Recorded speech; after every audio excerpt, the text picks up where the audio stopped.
Get up, you son of a bitch! Cause Pawn's drunk loves ya.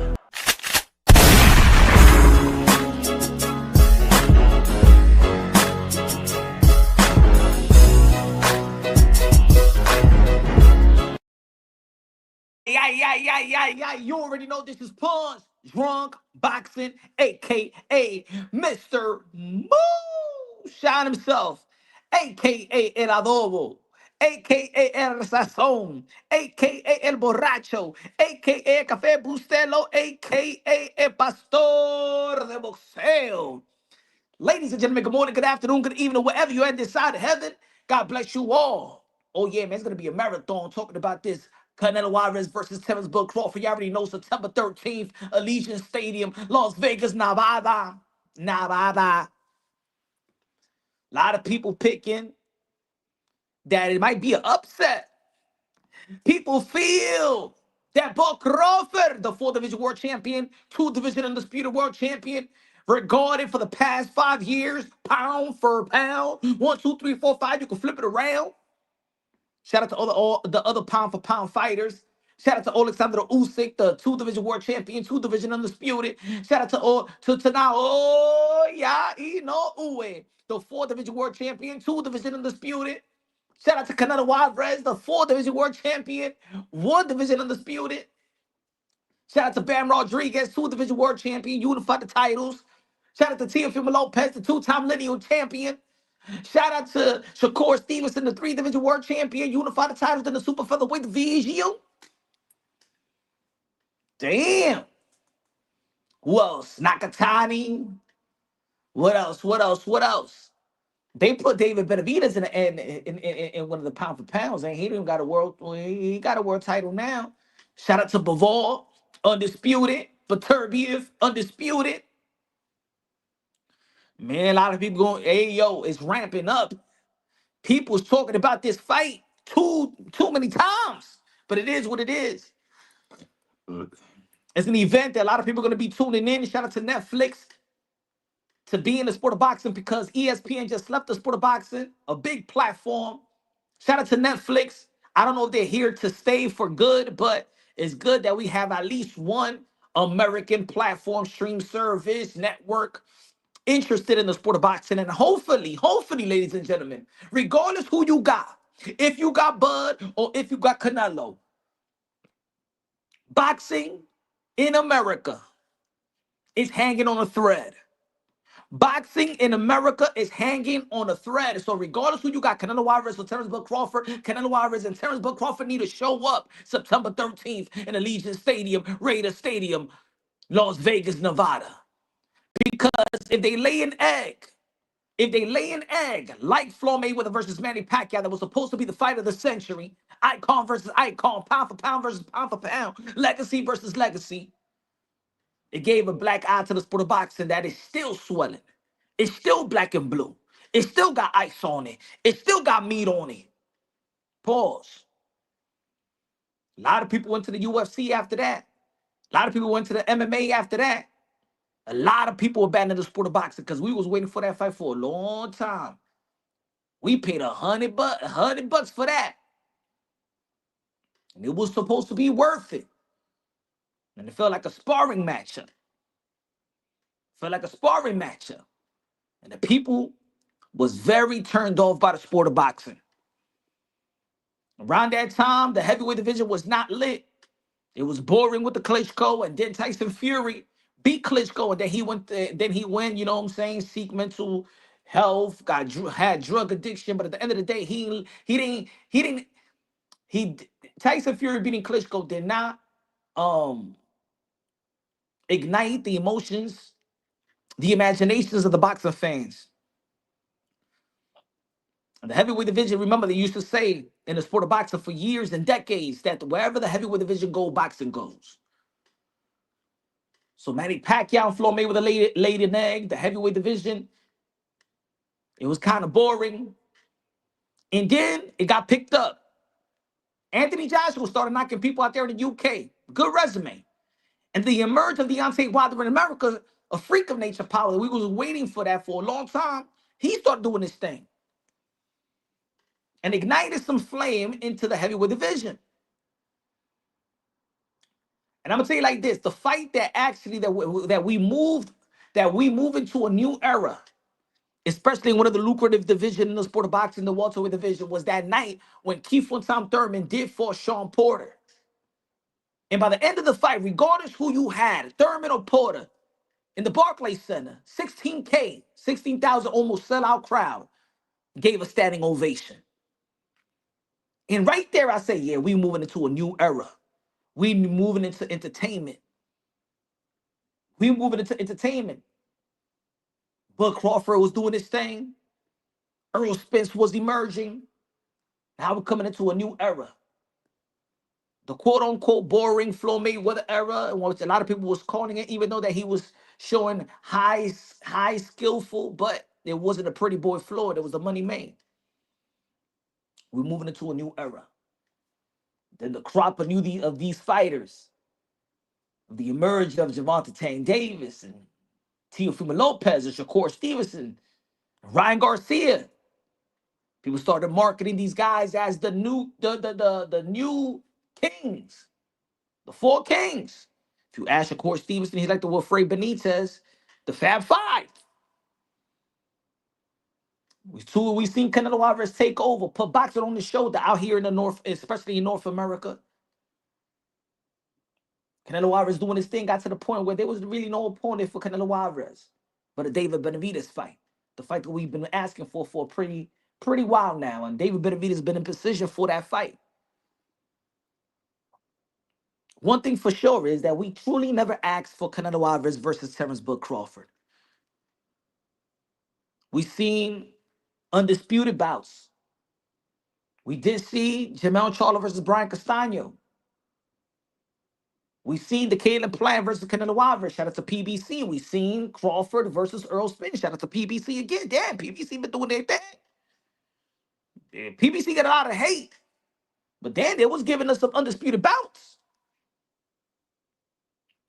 When Terrence Bud Crawford beat Earl the True Spence from pillar to post, I told the world, if you follow the channel, subscribe to the channel, smash that like button. I said that my prediction is that Bud Crawford is going to beat Earl Spence worse than the car accident. And a lot of people's like, yo, Punch, stop playing around, man. You joking too much.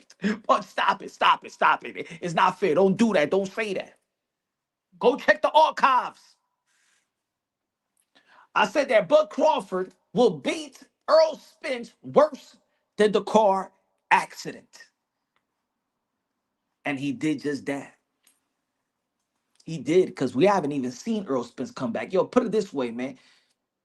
I had a live, I had videos praying for Earl Spence. I was just saying that Styles. I always thought that Bud Crawford and Keith Thurman would beat Earl Spence. I know in this community there was a lot of back and forth dialogues, debates about Keith Thurman and Earl Spence. Yo, Keith Thurman and Duncan Earl Spence. Yo, blah blah blah. I always felt that the attributes and the styles of Keith Thurman and Bud Crawford, because of their footwork, lateral movement, unpredictability. We've seen Keith Thurman switch to orthodox to southpaw when he knocked down Leonard Bundu. We've seen Terrence Bud Crawford do just that as well. They come from the same class. And I said that unpredictability, their awkwardness, their lateral movement will give Earl Spence a tough time, because Earl Spence come through the front door. He's not very unpredictable. He's highly predictable. Jab, jab, jab, jab, push off, body shot, reset. Jab, jab, body shot, jab, jab, reset, body. You know what I'm saying? Very predictable.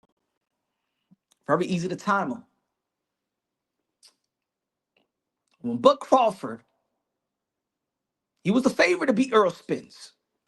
But he surprised a lot of people on the way that he beat Earl Spence, because even I said that even though that I believe that Bud Crawford was going to beat Earl Spence, one thing I liked about Earl Spence throughout his career is that he got a motor.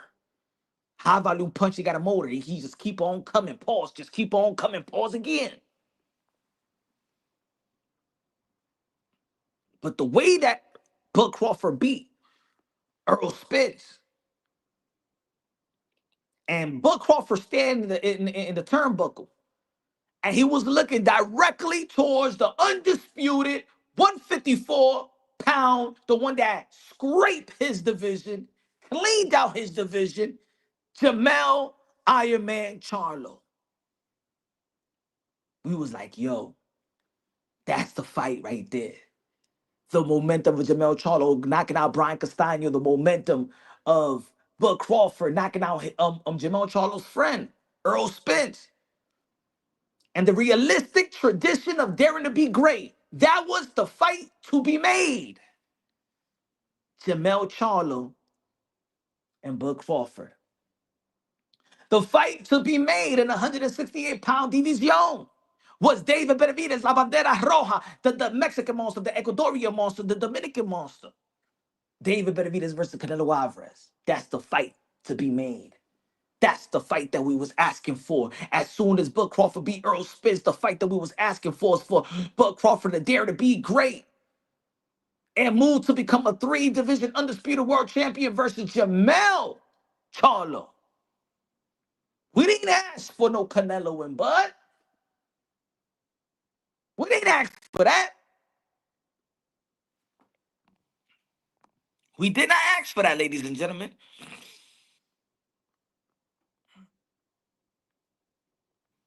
Even Bud Crawford was like, nah, man. Before a turkey out shake, money came to the table. Shout out to everybody in the chat. Bud Crawford had an interview with Peter Rosenberg and Ebro, Hot 97, New York City radio station. The more I could go up is 154-pound division. Nah, man, I don't see, man. That's not realistic. Canelo's a big guy. And basically, I'm not going to act like I'm this Superman type of dude. Bud Crawford was humble, realistic, makes sense. I ain't going on 168. Come on, guys, man. And he said that Canelo Alvarez also campaigned at 175. But when that Arabian money came to the table, when the Excellency Turkey our sake, I'd come with her bag, motherfucker. I'd have a dream like Martin Luther King, motherfucker. I'd want Terrence Bud Crawford, my chocolate thunder, to fight this cinnamon bun, Canelo Alvarez. And I'd had a dream. I had a dream, Arabian night, like a Arabian day. I had a dream that Buck Crawford, my chocolate thunder, would beat Canelo Alvarez. And I want to make that fight to come to fruition. I want everybody to see my dream. I want everybody to see my chocolate thunder beat Canelo Alvarez and do something great. I would bring it to the table. I'd play Undisputed, the video game, and I played Bud Crawford, and I beat Canelo Alvarez, and I want to do it in real life.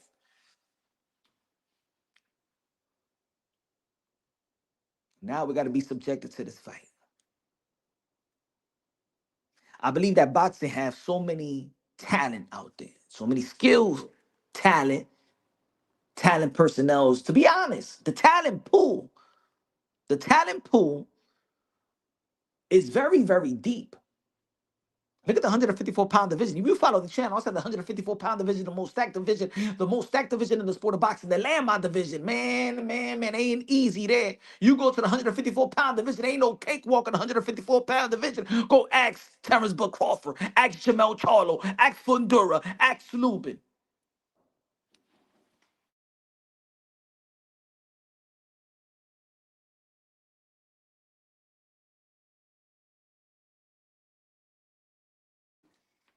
Ain't no easy walk in the 154-pound division. Ain't a cakewalk. Everybody, even Canelo Alvarez versus Lara, even the Beast Andre got dropped and won a split decision in the 154-pound division. Even Brian Castano struggled. Lara struggled with Brian Castano. I thought that actually Brian Castano beat Lara. Patrick Teixeira struggled. A lot of people struggle in 154. That pit stop ain't easy. You already know the pit stop. That's from 147.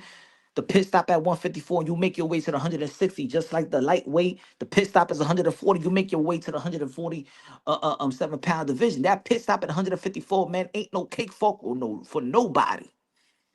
But Crawford understood just that. If it wasn't for Turkey, and let's say that Turkey just would have gave that fight with Majumov, realistically, ain't no damn trainer. Ain't no damn trainer is going to have their fighter after moving up to the 154-pound division and struggle with a 9-0 guy. Never was a world champion, never beat a world champion, never beat a former world champion, a 9-0 guy. Practically a novice compared to Terence Crawford in the professional level. If I see my fighter struggling in the 154-pound division, what gives me the right damn mind to tell my fighter, you know what? Hey, bud, I know you had it was kind of a layoff. We just moved up in the division. You know what I'm saying? You keep on trying to dare to be great. We struggle a little bit tonight. You know what I'm saying? We struggle a little bit tonight. I think this is the peak. Just like you said in that Peter Rosenberg interview, when Terence Crawford he see himself, his peak going at 154, and that's it. What trainer in their right mind, after your fighter performed versus Majumov like that, going to tell your fighter, you know what? I think you could go to the 168-pound division and actually beat the king, Canelo Alvarez. Isn't that stupid? But no, if Punch Drunk Boxing, the drunk with a mic says it, oh no, you hating. You hate nah. I'm breaking down boxing logically and objectively. Nah. I'm being logical about this. It's a dumb mother effing fight, and everybody else knows it. And I ain't gonna mind F myself for nobody. Not for Turkey, his chancletas, his bata, or his turban. Give me 1 second.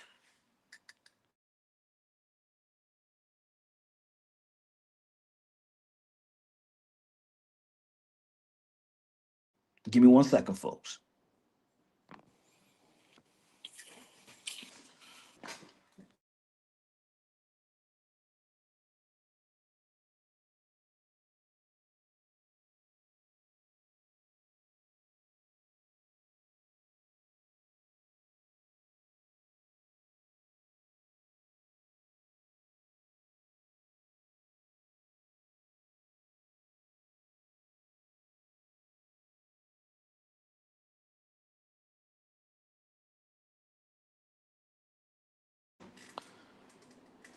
Shout out to everybody in the chat. Shout out to everybody in the chat. Am I making sense? Does it sound like a hater, or does it sound like a logical man on the mic? Ain't no damn trainer. Think about it. Just let's do it with any other fighter. Let's do it with any other fighter. Let's see if it makes sense. Let's see if it makes sense. Okay, Canelo Alvarez struggled with Bivol. Hey, yo, Canelo, let's move 2 division up and go to the heavyweight division and fight Alexander Usyk. Does it make sense? Does it make sense? Yes or no? Let me see if I'm talking shit, if I'm hating, or I'm speaking logically. I'm gonna give you a bunch of examples. Okay, Canelo Alvarez struggled with Dimitri Bivol. Damn, man, it was kind of tough. Shit. All right, Canelo, let's move up to the heavyweight division and fight Alexander Usyk. Do I make sense, or do I sound stupid? Let's try another one. Try another one. Now we ain't a Uwe. Let's go to the 26-pound division and or the 130-pound division and or 26, whatever. You struggle with Shaki Foster. All right, let's move 2 division up and stuff like that and go fight Teofimo Lopez. Now we ain't a Uwe. Hmm? Do I make sense? Do I make sense, ladies and gentlemen? He's great. Canelo great. Do I make sense? All right, let's try another one. Bam Rodriguez. Hmm? Bam Rodriguez. Bam Rodriguez moves up, 118-pound division, struggle with Onito Donaire. And I tell Bam Rodriguez, just move up and fight Uwe right now. 2 division up. Do I make sense? Does it make sense? He said Roy Jones moved up to the heavyweight, but Bud had a big chance. Man, Bud Crawford struggled at 154, my brother. If Bud Crawford would have knocked out Majumov or knocked out Jamal Charlo as soon as he moved to the 154-pound division, goes to the 160-pound division and knock out Jamal Charlo, trust me, I will be like, you know what? What an incredible fight that could be. We have already examples. You know what I'm saying? We had examples to know that this fight is not a good fight. We had examples. The Majumov should have humbled us. The Jamel Charlo versus Canelo Alvarez should have humbled us. How about this? How, all right, okay. Let's say if Floyd Mayweather would have moved up to the 154-pound division, right? Around that time, struggle with Lara. Hey, yo, Floyd, go to the 160-pound division and go fight Triple G. Go ahead. Do I make logical sense?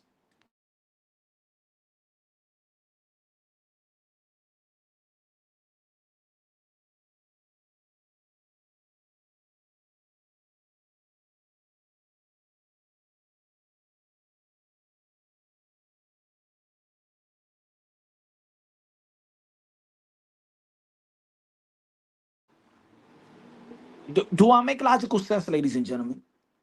I just wanted to, I want to see somebody in the chat say, nah, y'all punch. You talking man shit. You don't make no sense. You don't sound logical. You a hater. You a hater. I'm gonna say it again. If Canelo Alvarez struggled with Dimitri Bivol, are you going to tell Canelo Alvarez, you know what? I think Canelo Alvarez, you should go and move up 2 division up and face face Alexander Usyk. Do I make sense or do I sound stupid?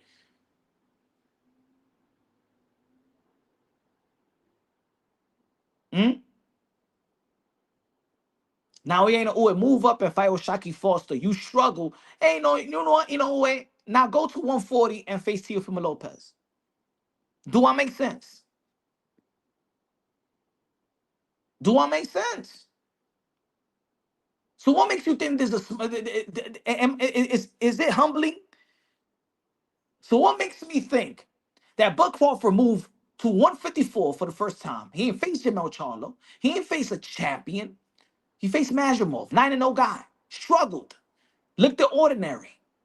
Oh no, but I think you should move up to 168 and face Canelo Alvarez. Yeah, dumb mother effers. I ain't dumb. Okay? I'm not dumb. I know what this fight is. And everybody in this community know what this fight is. I don't understand why people are mind fucking themselves so bad. If we go look, if you hold on.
So yeah.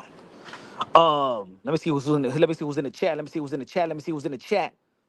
Blitz in the building, War in the building. What's good? Packers gamer in the building. David in the building. Demon Hermano. MMA in the building. M in the building. Aye. So, excuse me. I need to get my manners right. Need to get my manners right. What's good, Christian? What's good, Towers? So, people are breaking their minds, and I did the live yesterday. And people are breaking their minds trying to figure out, man, how to predict this fight, man. Man, it's a tough fight, bro. I mean, Canelo Alvarez is great, but Terrence Crawford is great too, yo. You know what I'm saying? Like, but yo, this is not rocket science, ladies and gentlemen. Breaking this fight down is not rocket science. Why everybody's trying to mind F themselves? Why is this the fight that got people mind effing themselves? For what? Like, I understand if it was a 50-50 fight and we was talking the way that we was talking about Bud Crawford and Earl Spence, like the way people was talking about Floyd Mayweather and Manny Pacquiao. Damn, Manny Pacquiao speed and power, shit. Damn, yo, Manny Pacquiao's actually outperforming Floyd Mayweather with the same complementary opponents. Damn, you know what I'm saying? Damn, it's gonna be a tough fight. Like a 50. Damn, who's gonna win? Bivol Beterbiev. Damn, is a Nick. Damn, Nick and Tuck. Damn, man, is a. You know what I'm saying? Damn, the movement of Bivol. Damn, but he's dangerous. But damn, you know what I'm saying? Like that's how we talk when it's a 50-50 fight. Why the fuck are people are trying to make this fight impossible to predict on a mismatch? Why is this fight mind effing everybody? I thought this was the hardcore boxing community. Why is this the fight mind effing people? Like if y'all don't know boxing no more. No, but you gotta understand that Terrence Bud Crawford is great. I know that Terrence Bud Crawford is great, but fuck, Canelo Alvarez is great too. How many times we say his weight class is for a reason? And then people want to come over here and tell me, no, but you got to understand, Punch, is that, I mean, Sugar Ray Leonard did it with Hagler. Man, you talking about Sugar Ray Leonard. Sugar Ray Leonard leading up to the Hagler already beat the Ryan and already beat Hagler and shit like that. Don't compare no Sugar Ray Leonard. We talking GOAT talk. The difference between Leonard and the difference between Crawford is Crawford may be one of the greatest that ever laced them up. Top 40, top 30. When we talking about Sugar Ray Leonard, we talking about top 3, the GOAT. They're not on the same level. Bud can't even sniff a resume like damn, like Sugar Ray Leonard. He don't even got a resume like Oscar de la Hoya. Terrence Bud Crawford can't even wear Oscar de la Hoya's thong, bruh. What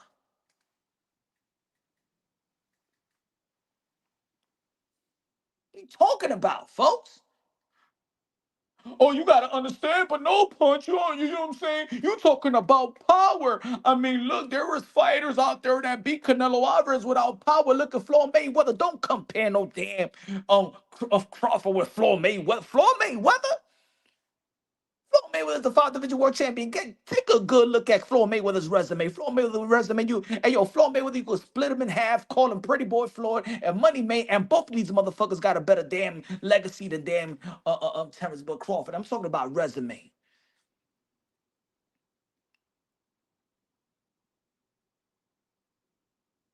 Y'all really going to downplay what Canelo Alvarez has done just because you know that this is a mismatch and you want to uplift this mismatch to a 50-50 fight? So you're trying to say that Canelo Alvarez doesn't have an IQ. Canelo Alvarez is slow. Canelo Alvarez is declining. Canelo Alvarez don't got footwork. Canelo Alvarez is just a heavy bag with arms.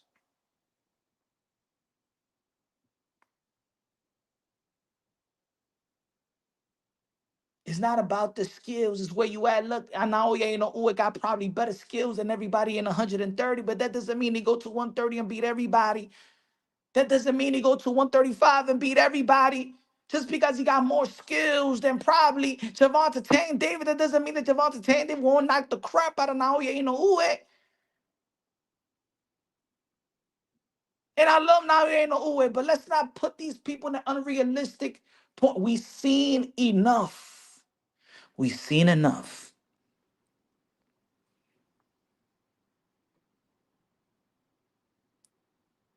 If this is a 50-50 fight, then why the F we was complaining about Canelo Alvarez and David Benavidez?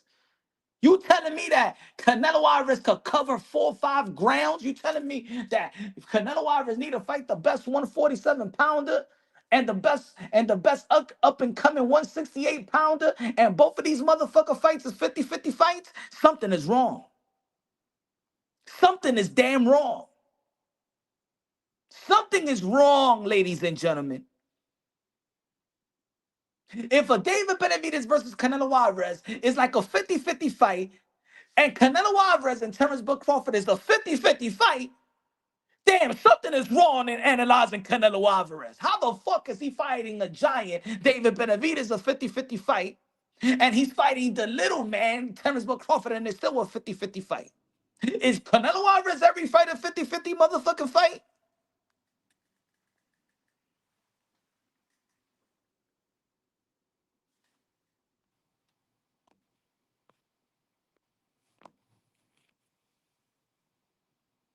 I'm just trying.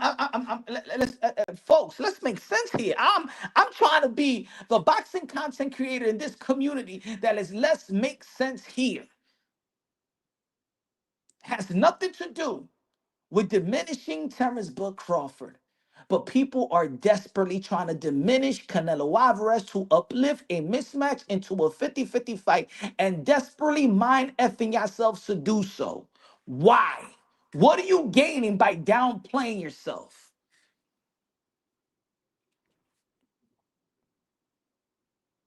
Yo, nah, I'm telling you, I mean, look, nah, man, Bud Crawford could knock out Canelo Alvarez because it's not really about the power, it's the punch that you don't see.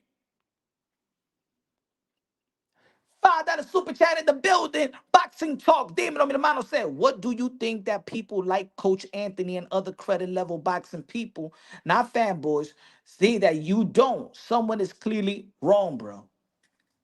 Look, shout out to Coach Anthony, my brother. This is what people see. People like the skills of Terrence Bud Crawford. They say that skills pay the bills.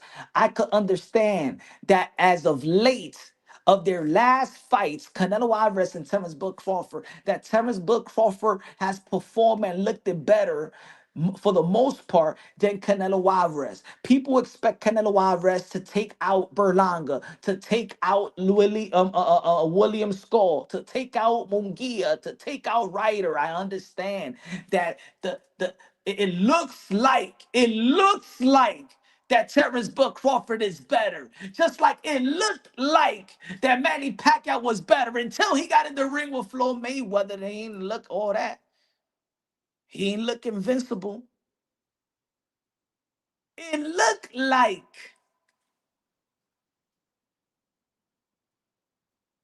it looked like Vasily Lomachenko was better than Tio. It looked like. Put Canelo Alvarez was at the caliber of opponents that Terrence Bud Crawford had. Smack him up. It looked like I may like a certain fighter and be invested, emotionally invested, and give them the benefit of the doubt.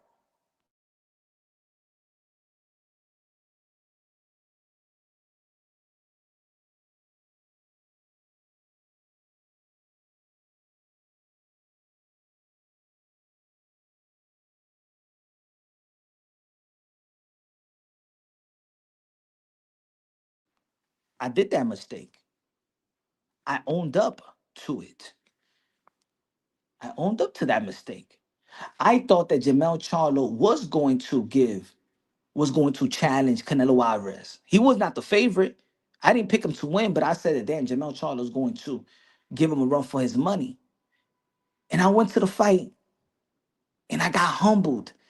And I said, Canelo Alvarez. Do you know what I said? I said, damn, this is what I said. If you remember my breakdown, we was talking about Canelo Alvarez stamina.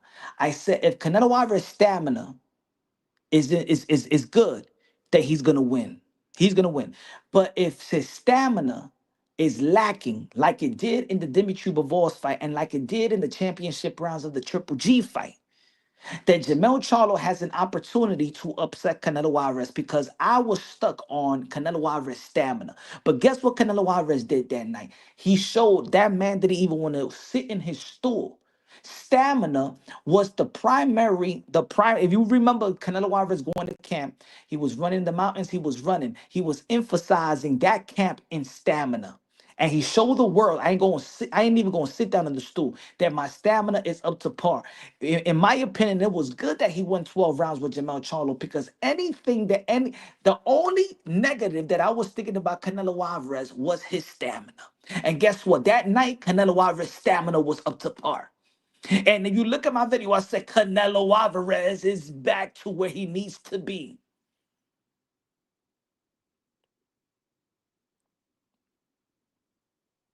I broke it down unbiased, logically, and objectively. There was even Canelo Alvarez fans that was mad. Yo, Punch, but I thought that you was a Canelo fan too. Yo, you talking? No, I'm breaking it down. There's one issue that I have with Canelo Alvarez as a fan. Look, I'm gonna tell you like this: a fan of a fighter, when you support a fighter, you know your favorite fighters' weaknesses and strengths. You know what they can handle, they can't handle, in terms of analyzing what you already experienced watching them. You know it. I'm a Mike Tyson fan. Guess what? You know what I used to think back? I said, man, I don't want Mike Tyson to face David Tua. I think that David Tua is going to give Mike Tyson a run for his money.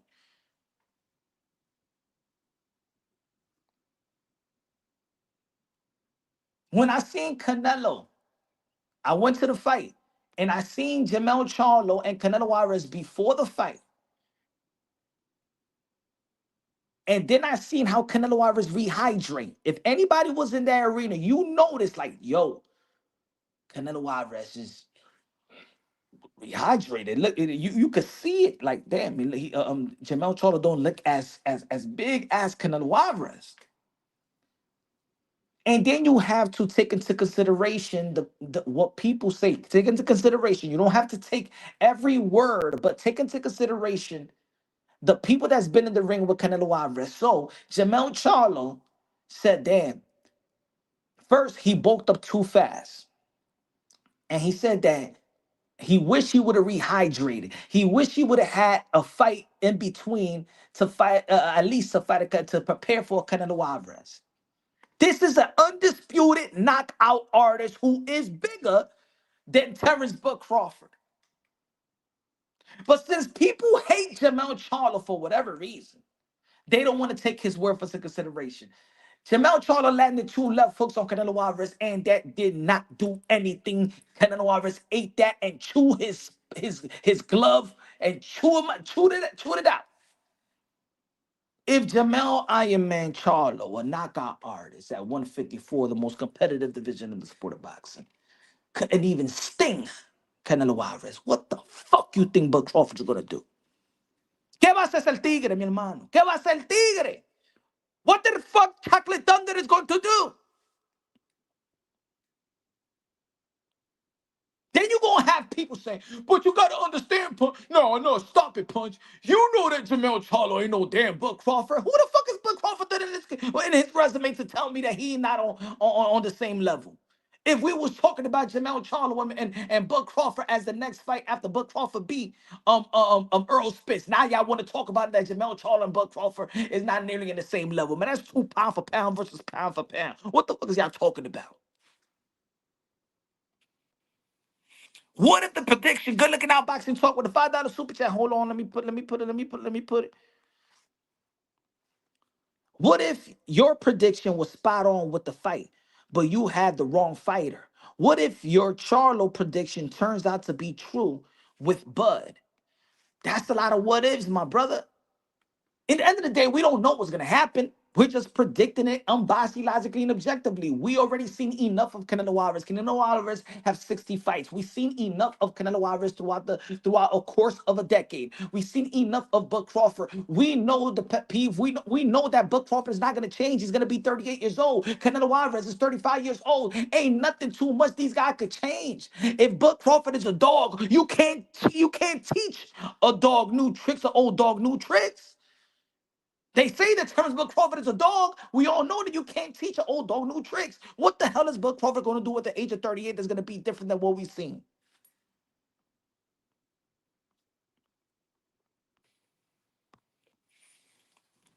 Good looking out with the 10 out of super chat. Antonio Holmes, Dímelo, mi hermano, said, in my honest opinion, Bud wouldn't have beaten the Kalen plant that Canelo rolled up and smoked. Facts. That's common sense, Antonio. I agree with you, bro. Yo, you know what I was having a dialogue and debate, rap stop boxing knowledge, and I said, who will win?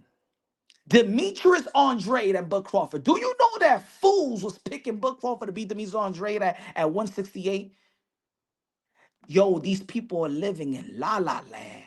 Yo, relax. I get it. I get it, folks. That win of Earl Spence, that performance was beautiful, but please get off the clouds.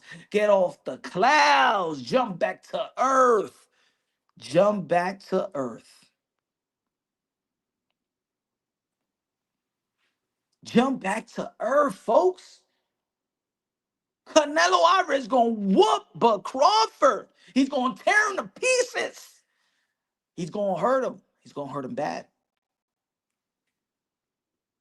You know why he's gonna hurt him bad? Because Bud Crawford is a dog. I'm not saying it because it's a hate. No,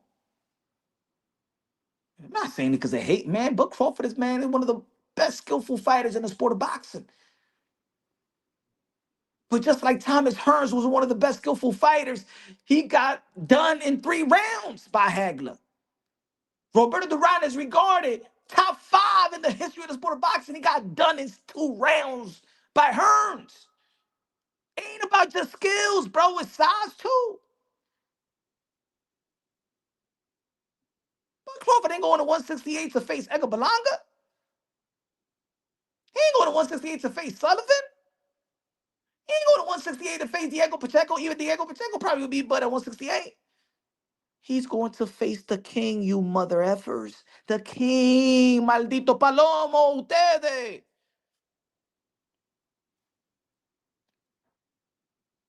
Everybody catching like they I don't know who's going to win. I mean, it's kind of tough. You know what I'm saying? I see it like a 50-50 fight. It's not a 50-50 fight, you damn fool. You damn fool.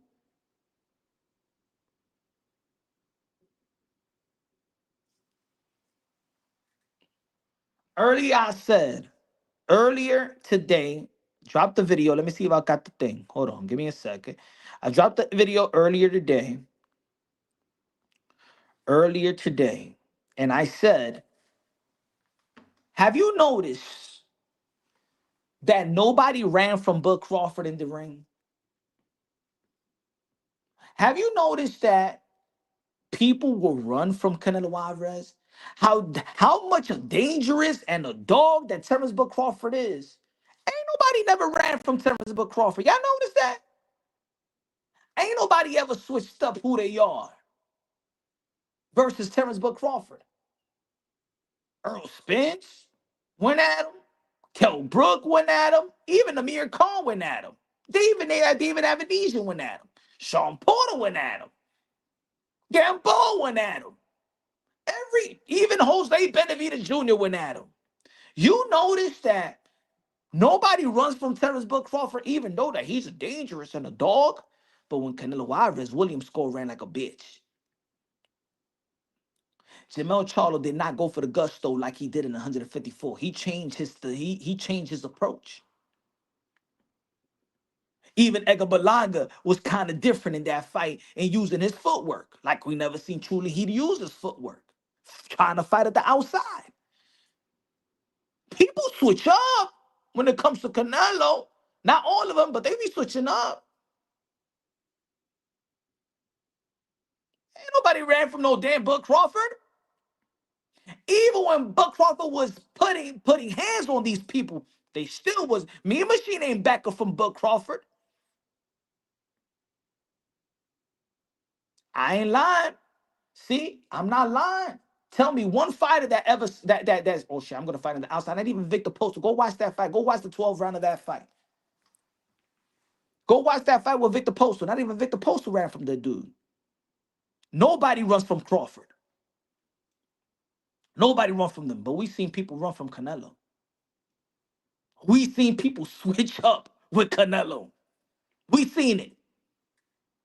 That's why y'all motherfuckers get mad at the other fighter. We seen it.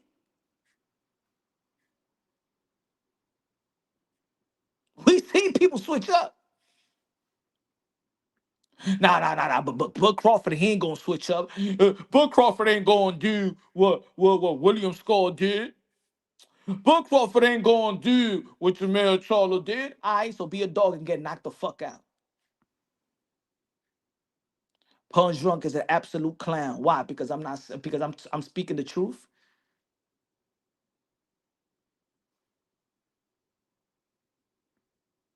So when I'm speaking truth, they don't know how to talk boxing. So they be like, Punch Drunk Boxing is a clown.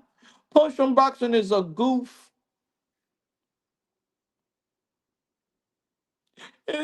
Punch Drunk Boxing is a goof. No, talk to me in boxing. Debunk me in boxing talk. Don't get in your feelings, you beta male. Don't get in your feelings. Talk to me about boxing. Debunk my boxing take. Because then we could talk about your mother too. Either you want to talk about boxing or we talk about your mother.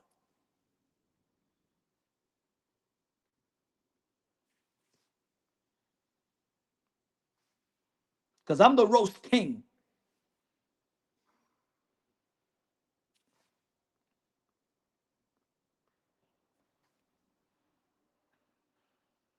That's when you know I get people emotional with boxing takes. Everything I'm saying is really boxing takes.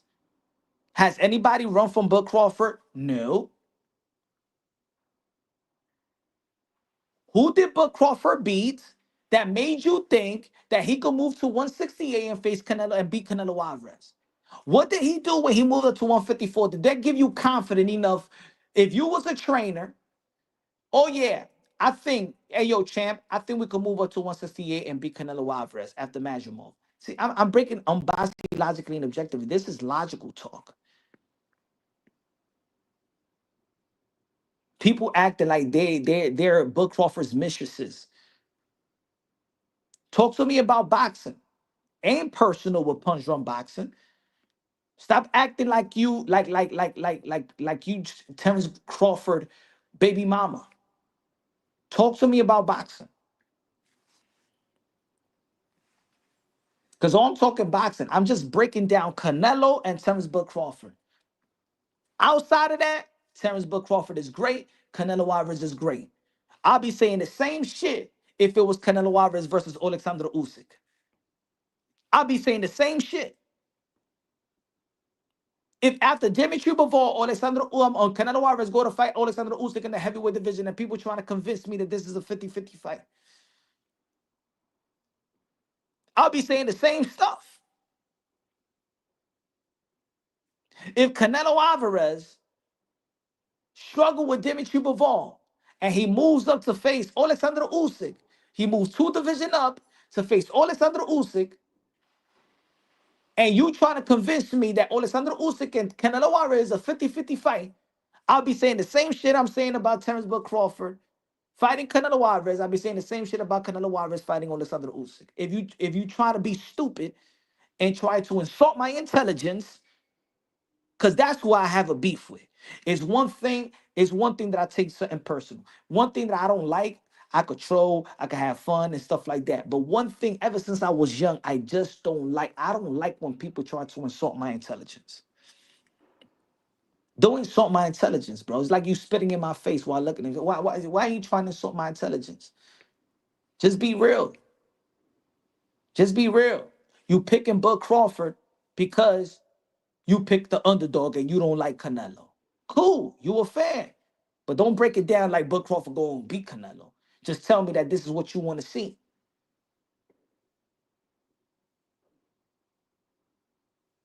A prediction is not what you want to see. A prediction is what you think and analyzing their skills and talent, experience, and everything else, and the matchmake, the weaks and strength, what could counter what,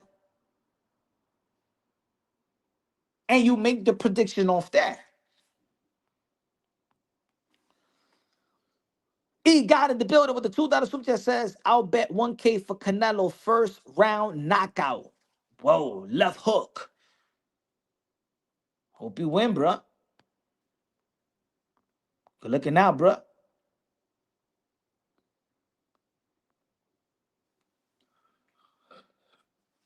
Punch, regard you as far away the best in YTBC. Although I respect your views, why we giving Bud a hard time for daring to be great? I'm not giving Bud a hard time for daring to be great, man. It's not a hate talk. It's a logic talk. I'm not giving him a hard time. I am breaking this fight down. This is a mismatch. It's not giving him a hard time. I've listened to Bud talk about the potential fight with Canelo Alvarez. He never wanted this fight. He was humble about the difficulties of this fight because Turkey Al Sheikh came with this bag, and all of a sudden, I got to change my tune. I got to change my intellect. This ain't a dare to be great fight. This is a dare not to be stupid to take that type of money. That's it.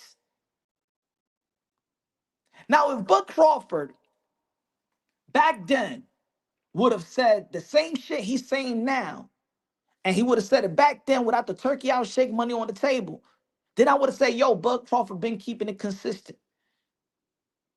You understand? Like, we heard Bud. Hold on. Give me a shot.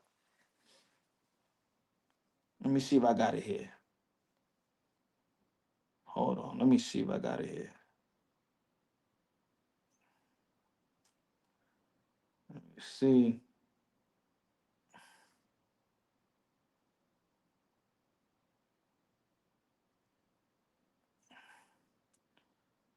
Damn, I got the video on my other phone.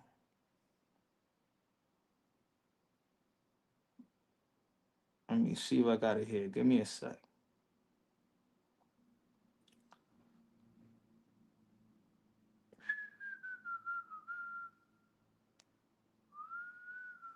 Give me one sec. Give me one sec, folks.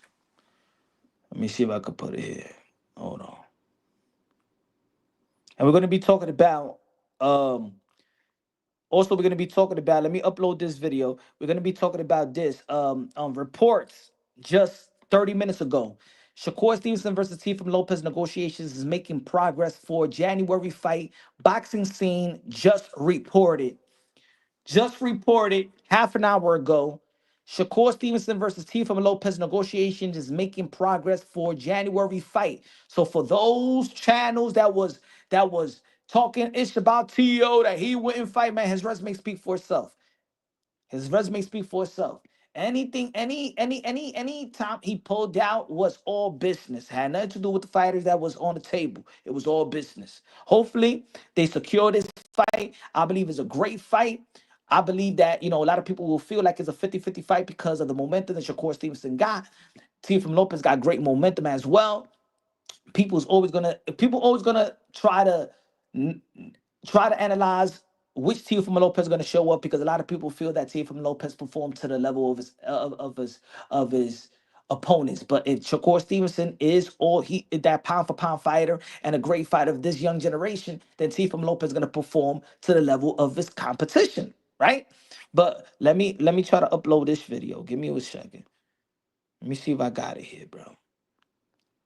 And see if we got it. Oh no, no, no, no, no, no. Let me see if it's here.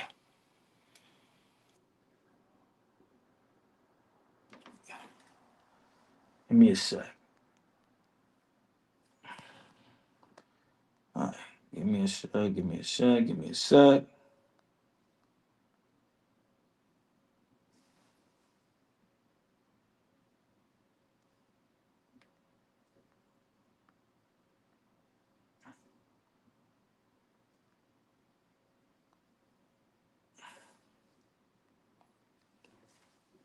Give me one sec.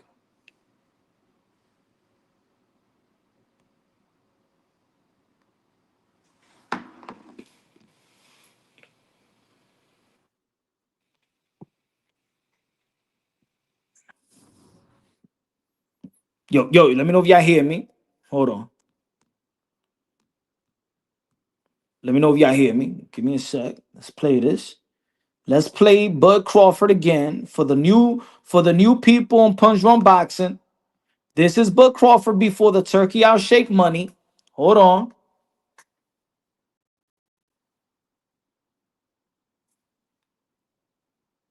I don't see me Canelo, and he fights at 168 plus. So I don't see me and him fighting. So What's the highest you could fight at, realistically?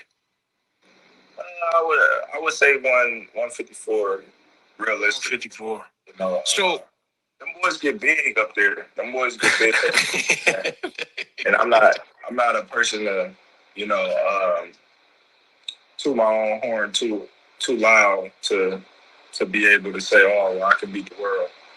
You know, I understand there's weight classes for a reason, and I respect the weight classes. And yeah, I think 154 would be my max, given the age. All right. Bud Crawford is sounding just like me. I'm saying everything with Bud Crawford because the issue of this fight is the same issue that Bud Crawford had. The same issue that Bud Crawford had, I had. But I'm the mother effing hater. I'm giving him a hard time, but he feels just like me. Bud feels just like me. Oh, but since the fight is happening and Turkey Al Sheikh is this, people love Turkey Al Sheikh. They want to pop his ass pimples and shit like that. And everything that Turkey Al Sheikh puts on the table, I gotta love, I gotta respect, I gotta mind F myself, I gotta devalue my intellect. I got in my intellect in the sport of boxing. Because now it's to promote this fight and try to devalue Canelo to pump this mismatch into a 50-50 fight. Yet the same shit I'm saying Bud Crawford himself was saying. I talked about his age. He's older than Canelo Alvarez. He just mentioned about his age, moving up to 168. He said his peak is 154. Everybody's seen Terrence Bud Crawford peaked at 154 because he was scraping everybody at 135, 140, 147, and then he looked at ordinary at 154. Okay, now he hit his ceiling. That's full division. That's great in itself. Why are people getting mad at me for me saying the same shit that Bud Crawford truly, humbly feels inside? That's what Bud Crawford truly feels.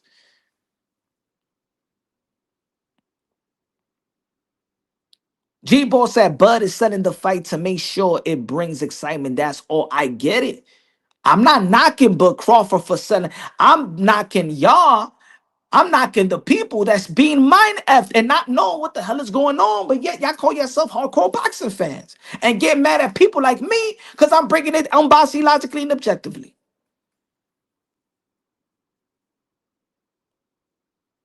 Bud Crawford already told me what he about. Bud Crawford already told me his limitations. Bud Crawford told us that. This ain't that just came out the blue. This helped my analysis in what I feel. That's like if you tell me, hey, yo, Punch, could you beat Alexander Usyk? I'm like, hell no, motherfucker, hell no. But if you give me $50 million, I'm going to be like, you know what? I think I got a chance. Hey, yo, I think I could do a couple of rounds and move around and stuff like that. Yeah, let me get the fight. Give me $50 million and I'll fight Alessandro Usyk. That's not daring to be great. That's me not daring to decline that type of money that's going to help me and my family for generations to come. That's not daring to be great. That's me not daring to be stupid. Because then I will regret that. Damn, I could have got $50 million and stuff like that, would have ran around and shit like that, hit me in the hip and stuff like that, and I get knocked out. Oh my God, my hip. Let me get my $50 million.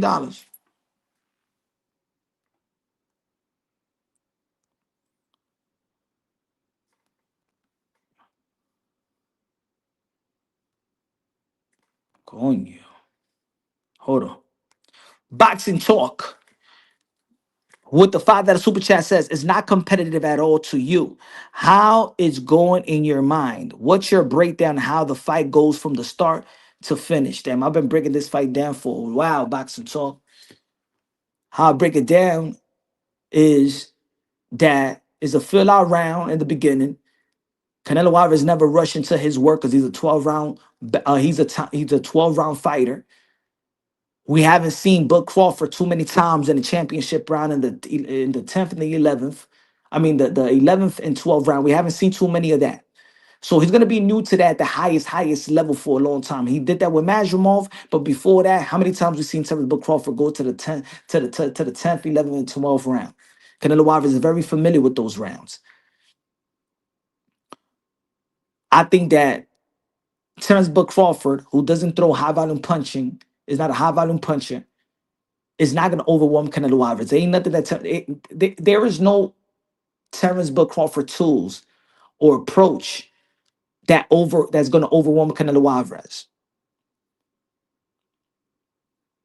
So I think that Canelo Alvarez is going to also box well, is going to scientifically break down Terrence Buck Crawford. He doesn't have to go to the head. He doesn't have to even just go to the body. He could go to the body, go to the hips, break it down the arm. He's going to scientifically break down Terrence Buck Crawford. Terrence Buck Crawford, the only way that he know how to adjust is to become a dog. He don't adjust to outbox you. He adjusts to become a dog. So when he's not really outboxing you, he becomes a dog, and that dog is going to get knocked down. That's how I see the fight.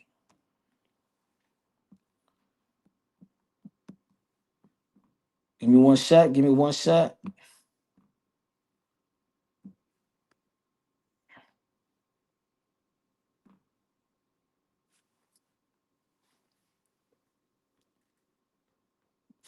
Dímelo, Jose, con los $5 de Super Chatty Chatty Patty K. Me dice, for bro, your channel's 100, secure with Canelo. Good looking now, my brother. Appreciate you, bro. Appreciate you. Good looking now.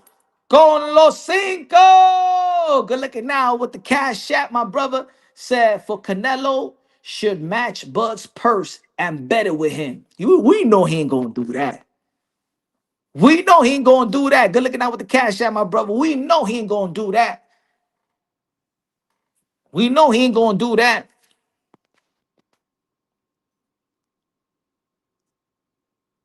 Appreciate you, my brother. Good looking out with the cash app, man. Appreciate you, man.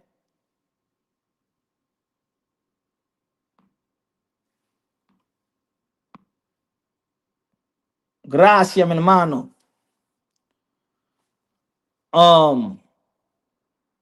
So I I just can't predict this fight. I can't break down this fight. How Buck Crawford is going could win this fight.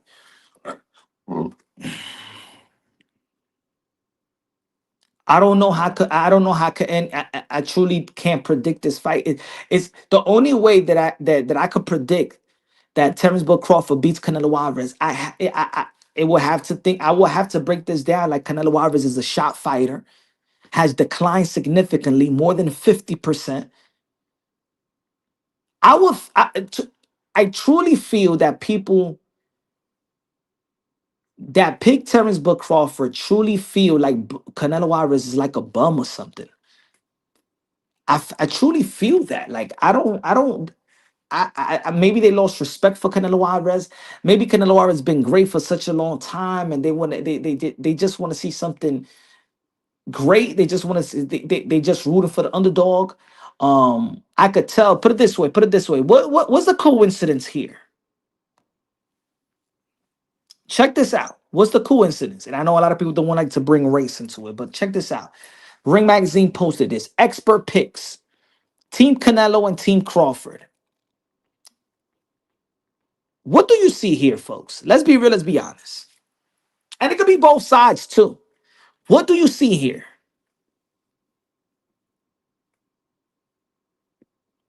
What do you see? Come on, let's be real. What do you see? What do you see?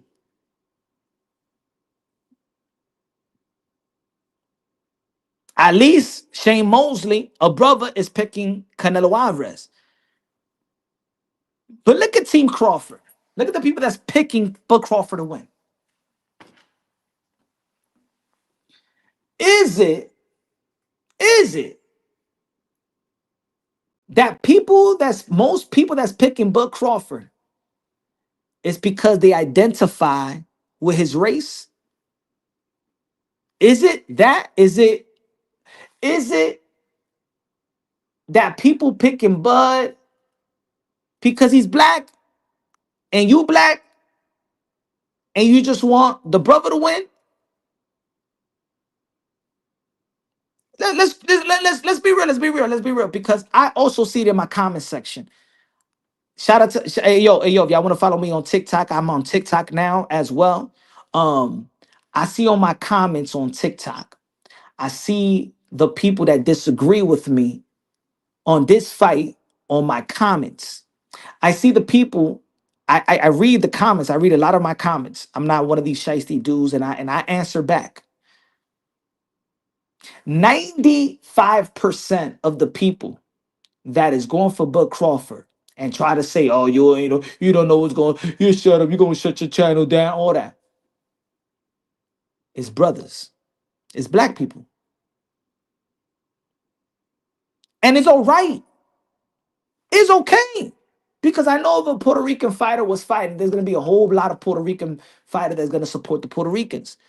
I know a lot of Mexicans support their Mexican fighter. I know a lot of Japanese fans that's going to just support their Japanese fighter. So I understand. I understand the tribalism. I understand the nationalism and stuff like that when it comes to the sport of boxing, right? But let's be real.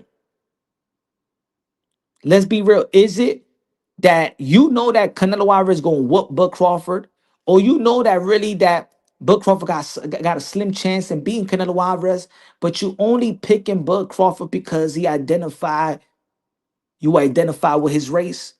Is it that? Let's be real. Let's be real. I see it in my comments already. I just want to know today, people want to chat. Is that what it is? And then say it. We don't have to like disrespect each other in terms of shut the fuck up, you a hater, yo, you a clown, you a goof, you don't know shit about boxing. Shut up, watch Butters going. Or you just, you know what? You might not like Canelo, or you like Canelo, but you want the brother to win. It's like Wesley Snipes says, bet on black. Always bet on black. Is it that? And it's okay.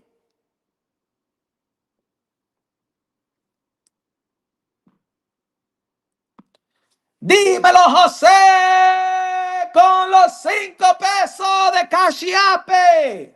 For Bo Mac would slap the snack out of Bud if if bet purse facts. Hey yo, he won't bet. He won't slap it. He'll eat it. He'll eat the bet. Bo Mac will eat the bet. Yo, Punch, we all weren't surprised when all the blacks got mad. One of their own was sparring Canelo. Facts. Let's be real. Let's be real. Let's be real. It's true. We ain't never heard no Mexican fans getting mad of a Mexican fighter for sparring a black fighter or even a Puerto Rican fighter. We ain't never We ain't never seen a Puerto Rican fan base getting mad at Subir Matias for training with Banda, a Mexican trainer. Let's be real.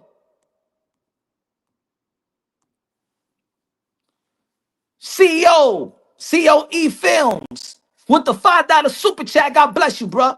It's a difference between greatness and exhibition. Both are lucrative. Crawford want to be great plus money. Tang just want money. Big difference. It sounds good. That sounds good. That's what they could push. To be honest, he's in position to be greater. But that's not what Bud Crawford is fighting Canelo Alvarez for.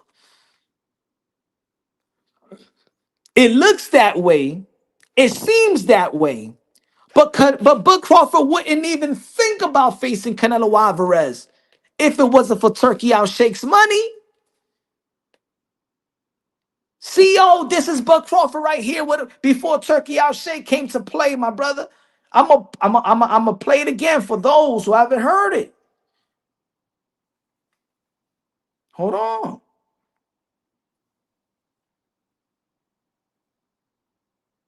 Canelo, and he fights at 168 plus. So I don't see me and him fighting. So What's the highest you could fight at, realistically? I would say 154 realistic. 154. You know. So He said 154 realistically. He was real. He was saying realistically the most he could fight is 154, my brother. This is Terrence Bud Crawford. Keep on going, Crawford. Tell him, Crawford. Tell him the truth, Crawford. Tell him the truth before the turkey. Tell him. Here we go. Keep on listening. Keep on listening. Them boys get big up there. Them boys get big up there. And I'm not a person to, you know, toot my own horn too loud to. I'm not a person to toot my horn too loud. To what, Bud Crawford? Tell these guys, humble them, Bud Crawford. Tell them that you just capping and just promoting a fight. Tell them, Bud. To be able to say, oh, well, I can beat the world. You know. I'm not what he said. I'm not tuning my own horn. I'm not trying to go and try to act like I could beat the world. He's telling you, in other words, that this fight, bruh, is not a real fight. Come on, guys, chill with this Canelo Alvarez, bro. I'm the most I could see myself is going to 154, and we seen how he struggled at 154. Keep on telling them, Bud. Bud, tell them the truth.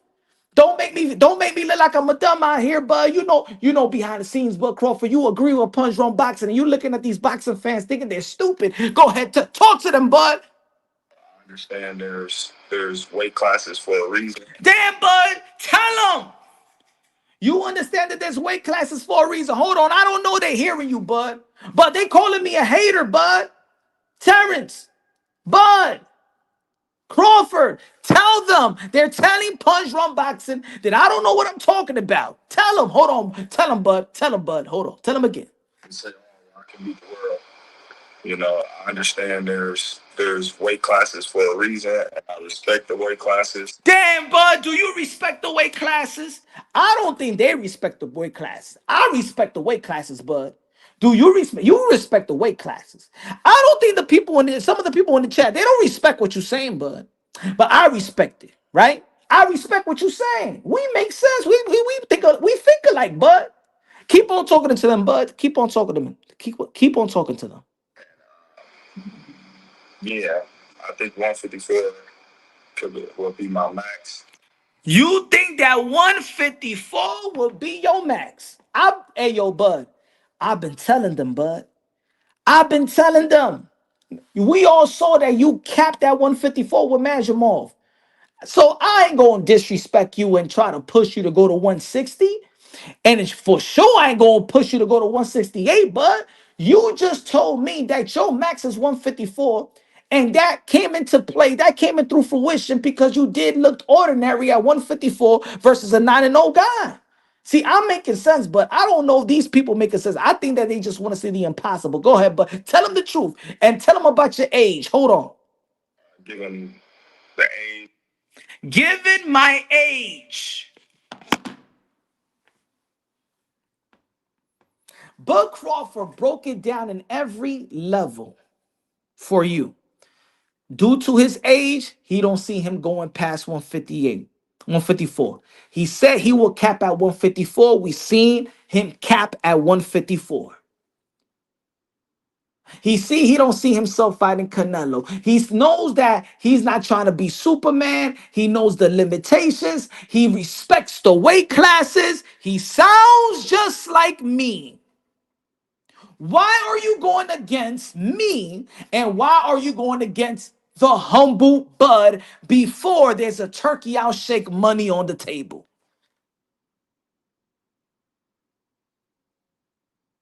Anybody in the chat, why now you want to go against Bud? Because Bud didn't have an in-between fight, so we could say, like, okay, damn, he performed better than the Majamon fight. What got you thinking that he could compete with Bud Crawford?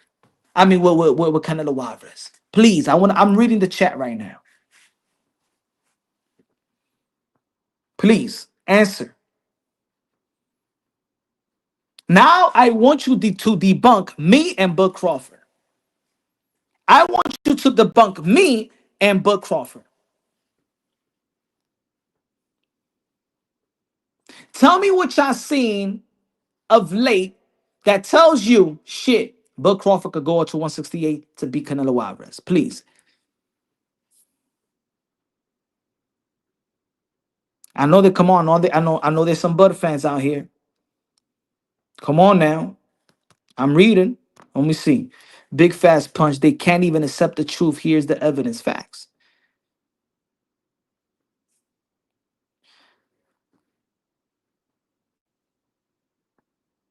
Hmm?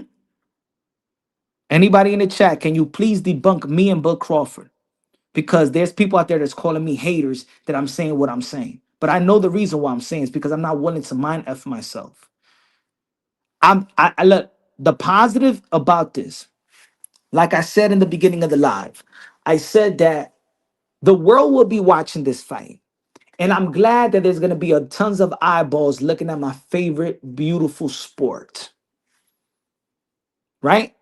And I think that we need the eyeballs. We need investors. We need interest for the sport that's actually dying in America. All the investors are leaving the sport of boxing, especially in North America. There is no more networks in America that wants to partner up with boxing. There is no more money pumping into the sport of boxing outside of Turkey Al Sheikh. Can you imagine where boxing will be in America without Turkey Al Sheikh right now? There's no ESPN. BBC don't got a budget from Amazon Prime.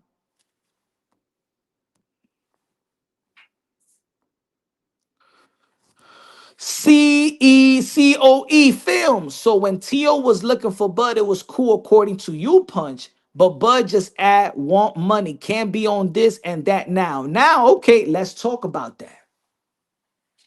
Bud Crawford was a 147-pound, the lineal champion, the king at welterweight when he beat Earl Spence. Teofimo Lopez went to the press conference in New York City and said, I want the winner. He told Bomac he wants the winner. Bomac gave him a hug. You know why? Because I was with Teofimo Lopez. Teofimo Lopez called out the winner before Bud Crawford and Earl the True Spence. Teofimo Lopez became the lineal champion, being the guy that was the undisputed at 140 before vacating his belts. The undefeated, undisputed lineal champion. Teofimo Lopez as a lineal champion at 140, calling out the lineal champion at 147, is a realistic daring to be great. That's Teofimo Lopez moving one division up. I'm not asking Teofimo Lopez to move 2-3 division up. Now, if you think that Teo would have lost a Bud, that's your assessment. But Teo is just moving up one division up, the lineal, the best at 140, to fight the lineal best at 147. Just like It made a lot of sense for Terrence Book Crawford after Earl Spence to move up one division up to face the undisputed lineal champion Jamel Charlo, in which we all felt that it was a great fight if that fight would have come to fruition. So why not Tio versus Bud doesn't make sense, but Bud versus Charlo makes sense? Maybe because you just hate Teofimo Lopez. Who cares about the Camboso? Is where we was at. But T.O. beat Josh Taylor. Y'all could stay with that Cambosa's narrative to the day they all retire. The point is that Teofimo Lopez beat Josh Taylor, became the lineal champion, and then to want to fight the lineal champion at 147. Boricua con los 5 pesos, me dice. We have these TikTok boxers. I'm getting old. We have these TikTok boxers. I'm getting old. What do you mean by that, brother?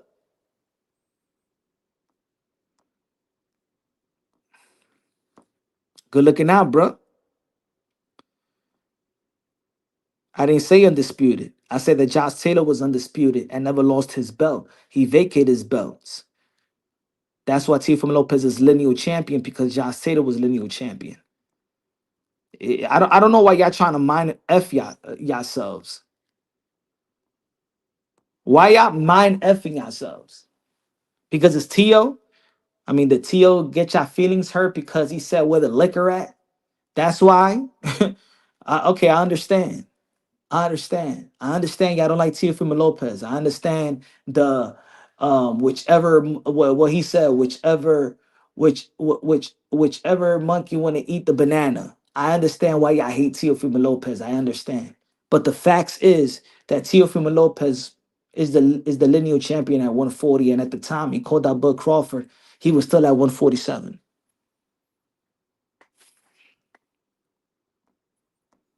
Rapstar Boxing Night is the voice of the UK London said Crawford versus Charlo was a great fight. It was a great fight. Not just a good, it was a great fight. Punch. Antonio Holmes saying you missed the chat. Hold on. Let me get it. My fault, Antonio Holmes. My fault. Let me find it. Hold on. Hold on.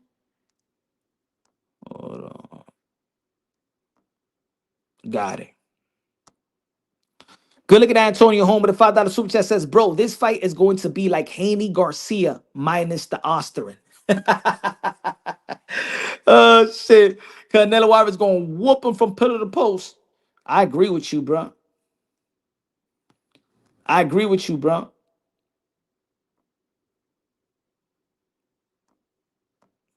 This fight is good as well.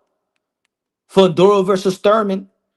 This fight is good as well. There's a lot of people that is also talking, man, I don't want to see no pay-per-view, yo. I ain't trying to see this pay-per-view, yo. I gotta be paid. Shut the fuck up and pay the pay-per-view and shut up. I'm tired of these broke ass mother effers always complaining about pay-per-view, man. Shut your cheap ass self. Pay for the pay-per-view. If you don't like it, don't watch. Spend time with your family and friends and children, your loved ones. Take your woman out before that other dude takes her out. You cheapo. Why does Stamina and Fundura gotta be pay-per-view? I ain't gonna pay no $80. Shut the hell up. Shout out to Keith Thurman, Fundura, and the co-main event in Shaki Foster versus Stephen Fulton. And you got Shane Mosley Jr. versus Ramos. Good looking, man. That's a great card. Shout out to PBC. Great card. I don't want to buy pay-per-view. I don't want to buy pay-per-view. Siempre llorando en ustedes. ¿Ah? Llorando como llorones. I don't want to buy pay-per-view. I don't pay-per-view. I always complain like bitches out here, bro.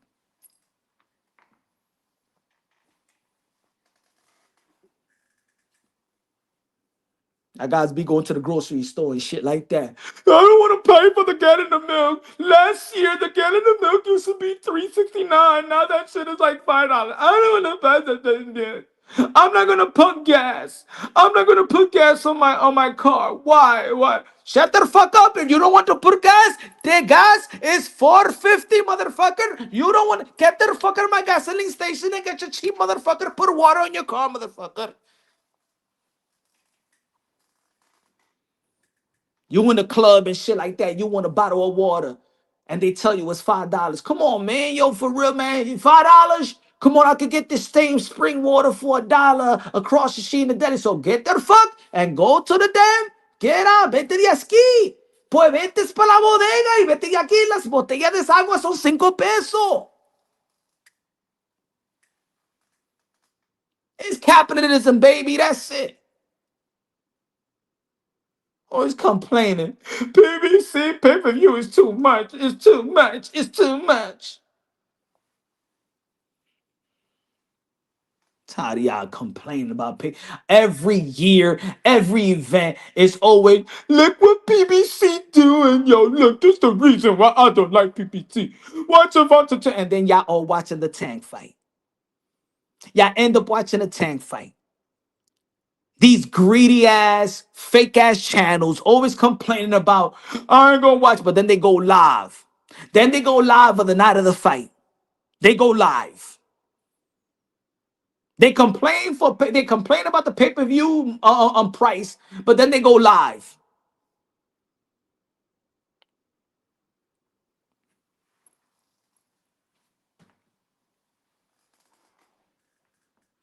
Y'all the same motherfuckers that go to a strip club and give these scoochies $300, $400, spend a G, and don't get no punani and stuff like that. And a girl in church is for free.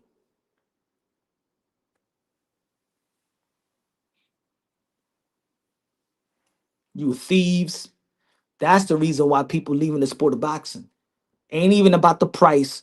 Because when the last crescendo was $25, almost $30, it only did 45K pay-per-view buys. Because in the end of the day, ustedes son un par de muela. Y'all talk a lot of shit. Y'all all talk. Y'all didn't give a damn. Y'all outcry of pay-per-view prices was all fake. It was selective outrage. I just wanted to complain like bitter baby mamas in family court. Y'all thieves. Because when that shit was $25 and then when Turkey I shake, I would have put it affordable for you cheaper Americans. I'd hear you Americans always complaining about Al Heyman putting pay-per-views for $80 is no good for the American people. So this what I do for you motherfuckers. I would have put this for $25. All right? So you better buy 45K pay-per-view buys. Look, this fucking Americans cheap. I put down the prices, and these guys still don't want to buy. They steal it. I lost $10 million in the Crawford Metromov. I gave you Eminem. I gave you Eminem, motherfucker, and you still didn't buy. I lost $10 million. I'd give you your rapper. I'd give you the favorite American fighter, and you couldn't even come up and pay. You thieves. Devin Haney went down fights in Saudi Arabia. You're lucky Netflix want to deal with me. I would have put that Bud versus Canelo in Saudi Arabia.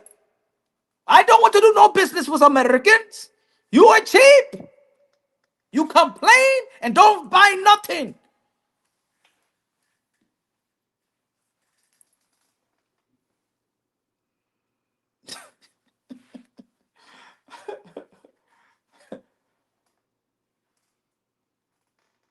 Complaining all the time. I ain't gonna watch no tank fight. I ain't gonna pay for that fight. And then everybody in the damn community watching the fight. Everybody got Tank in their mouth. Look, Tank ain't daring to be great. I ain't gonna watch that Tank and Jake Paul. Yes, you are. Okay? You going to watch. Okay? Like, why people complaining for no reason? Why you voluntarily complaining? Knowing you're going to watch. You are going to watch Tank versus Jake Paul. You're going to watch Canelo versus Crawford. You're going to watch Keith Thurman versus Sebastian Fundura. Can anybody tell me in the chat you're not going to watch it? Ladies and gentlemen, because if it is not worth it, then it's not worth it to steal. You don't steal anything that's not worth anything.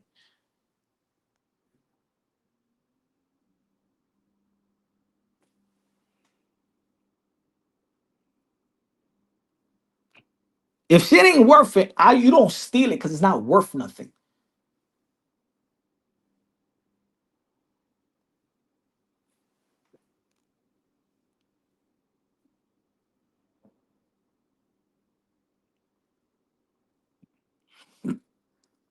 That's what people mad about. Yo, he a sellout, bro. Hey, yo, Boots is a sellout, bro. Nah. Why the fuck is Boost chilling with Latinos, whether they light skin or dark skin? Nah, man. He's chilling with the Cubans and the Mexicans, man. Boots is a motherfucking sellout for real, man. For real, man. He gotta stay on cold, bro. He gotta stay on cold, bro. Nah, that shit's fucked up, you know what I'm saying? Because you know what I'm saying? You know what I'm saying? Canelo Alvarez gonna be facing our brother, bro. He gonna be facing Huey Newton, bro. You know what I'm saying? Canelo Alvarez, he gonna be fighting, you know what I'm saying, our Malcolm X. You know what I'm saying? He gonna be fighting all Martin Luther King, you know what I'm saying? You know what I'm saying? That shit, come on, Bush, man. I ain't gonna do that, Bush, man, for real. That shit fucked up. Going out there with the Mexican, and man, going out there with the pale skinned brothers and shit like that, you know what I'm saying? Know that our brother, Malcolm X and Huey Newton gonna be fighting Canelo. We got something to prove, yo, for real, bro. For real, you know what I'm saying? We out here looting there, the Foot Locker and Target and shit like that. I got myself a new sneakers and shit like that, you know what I'm saying? With the shorty too. I'm about to, loot this other store, you know what I'm saying? Champs. Hopefully get me nice fitted and shit like that and go to the fight. You know what I'm saying?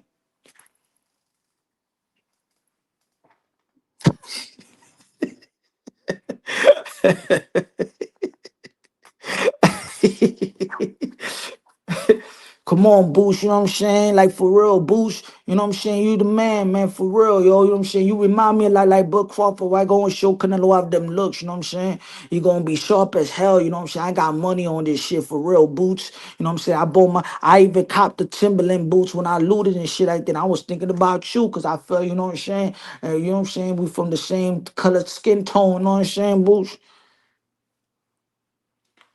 Stupid ass people in this community. Never heard that in our life, bro. We never heard this shit in boxing before, bro. We never heard shit like this in boxing. We never heard, hey, yo, Canelo been sparring every style, every ethnicity, just like every fighter has got every ethnicity in their gym, just like Bud Crawford has Lester Martinez in his gym.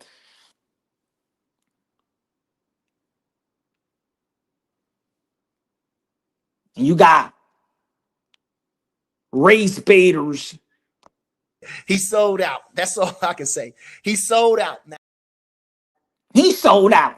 That's all I can say. He sold out. That's all I can say. Y'all scared. Bud Crawford team is scared. In the words of Teofimo Sr., y'all scared, bro. Y'all scared. He a sellout because he's sparring. That's how much these motherfuckers are scared that they calling black fighters sparring with Canelo Alvarez a sellout. 2020, 2025, ladies and gentlemen. 2025, we're talking about sparring partners, a black sparring a Latino, a sellout now, bro. That is sad, man. That is sad right now where we at right now. Knowing that, man, come on, man. That's what I'm talking about, bro. People just creating racism now. People creating hate. People just creating hate now. But then when Punch Drunk want to talk about this shit, when Punch Drunk boxing has a history of talking about this. Oh, Punch, you don't know what you're talking about, you know what I'm saying? Like, stop saying that shit about, you know what I'm saying, the Latinos and blacks, you know what I'm saying? Come on, man. I've been saying it for a long time, and you guys been trying to say that I was talking out the side of my mouth. There's some undercover hate out here, bro. There's some undercover hate. You got Timothy Bradley saying he got a report. He got a report. He got a report to who? To the NAACP? Who he got a report to? To the Black Panther Party? Who the hell he got a report to? Jesse Jackson and R. Sharpton?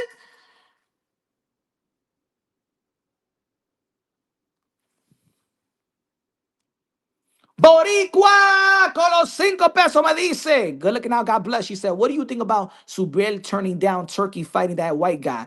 The only Jake Paul I have watched was Mike. If he turned out a Subriel Matias fight, I don't think they turned down those because think about it, they're taking it a purse bid. That means Turkey out shape probably didn't want to get the fight no more. Once I seen that they taking it a purse bid, that means that Turkey out shape don't want that fight. That's how I see it. That's how I see it. Maybe it's Turkey out shake that changed his mind and feel like you know what that Turkey out shake could actually put Richardson Hitchens versus. Think about it. This January, Teofimo Lopez versus Shakur Stevenson, Richardson Hitchens versus Subriel Matias. I think that Turkey don't want to put that fight anymore and say, you know what? They doing business with probably Keith Connolly, and Keith Connolly trying to secure 2 fights for his client, which is Teofimo Lopez and Richardson Hitchens, and he could get that fight with Shakur Stevenson and then Subriel Matias. I think that could be the play, and I think that would be a wonderful. I think that would be a wonderful card. I think that'd be a wonderful card. But if it's January, it will be in New York. If it's February 2026, it will be in Saudi Arabia. That right there will sell out the Barclays Center. Teofimo Lopez versus Shakur Stevenson versus Subriel Matias versus Richardson Hitchens. You got Brooklyn natives, you got Puerto Rican ties. Beautiful. Madison Square Garden, Barclays Center. Right there. Netflix. That shit's gonna sell out. That's gonna sell out Madison Square Garden, all the Barclays Center. Do it in New York City. Shakur Stevenson will tap a little bit into the Puerto Rican market, a little bit because he doesn't got Puerto Rican ties. I know he don't represent like that because his father, him, never grew up, but he always acknowledged his Puerto Rican, blood. You got Subriel Matias, Puerto Rican. You got Teofimo Lopez, Brooklyn, and Richardson Hitchens, Brooklyn. So I think that's going to be a great event. And hopefully Turkey, for real, I'm going to give massive credit for Turkey to put that fight. That's what needs to happen. I think that should be easy for Turkey out shake. If he could make those calls like Shiraz and if he could make Shiraz versus Berlanga and then Shakur versus William Cepeda, can you imagine Tio versus Shakur and Hitchens versus Matias? Oh my God, bro. Oh my God, New York will be lit, bro. And you could tell there's something you could tell. Look at if y'all read the article, give me a second. If y'all read this article in the boxing scene, go check it out. You know what I'm saying? They saying that, that they're in negotiations and the representative can be talking. Richardson Hitchens hasn't been saying nothing. Tio has been, Tio and Shakur, they just, I think that Tio just should, if the representative should not be talking about it, don't say nothing about it, bro. Just mind you, both Shakur and Tio from Lopez, mind y'all, mind each other. Don't even pay attention to each other on Twitter. You know what I'm saying? Because I think that both guys, they're outspoken.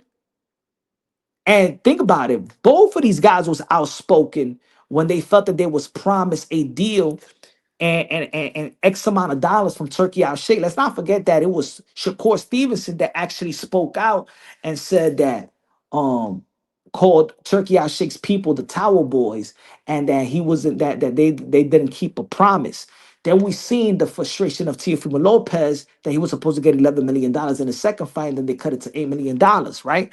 So you got both these guys, different personalities, but different approach. They're really Shakur and Tio got they do have a chip on their shoulders, you know what I'm saying? And I think it does stem back from the amateurs. It does stem back that Shakur Stevenson felt like he was robbed in the Olympics, and Teofimo Lopez was robbed from representing the USA Olympic, being the only fighter in the history of USA boxing to win the USA Olympic trial and not represent USA. And ever since that, you could tell he's been having a chip on his shoulder. Both Shakur and Tio have a chip on their shoulder. Both have different type of personalities, but very outspoken when they feel like the business of boxing is not going their way. And they engage with the hate. They engage with people. They engage on social media and stuff like that. They don't shy away from confronting certain fans, confronting for a certain uh, uh, um um um what you call it, YouTubers. Yeah, I remember what he even said. Remember he was talking when I did the interview with Shakur Stevenson. He was going in on the boxing voice. Y'all remember? Y'all remember on the channel with Shakur Stevenson, and he said something today. What he said today on Twitter about hold on, let me see, let me find it. Okay, he's not. Hold on. Shakur Stevenson said,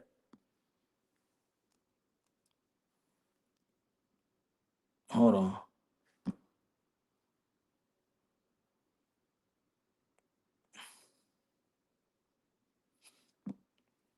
Give me a second. Shakur Stevenson on Twitter, on X, formerly known as Twitter, said, let me see if I could put this. He said, boxing media is terrible. If y'all have an issue with the fighter not giving you an interview, you go abuse your platform to speak down on his name. This is a way bigger name fighters barely want to do interviews with y'all. Y'all remember that? Well, not remember that. This is what he said. And then somebody said, is it the boxing voice? And he said one of them. Now y'all already know that Shakur Stevenson don't like the boxing voice. So I don't know if he was it looks like he was speaking directly about the boxing voice. Um let me put it, let me hold on. So y'all could see, y'all, I ain't starting nothing. Y'all could see for yourself right here. Hold on. Give me a sec.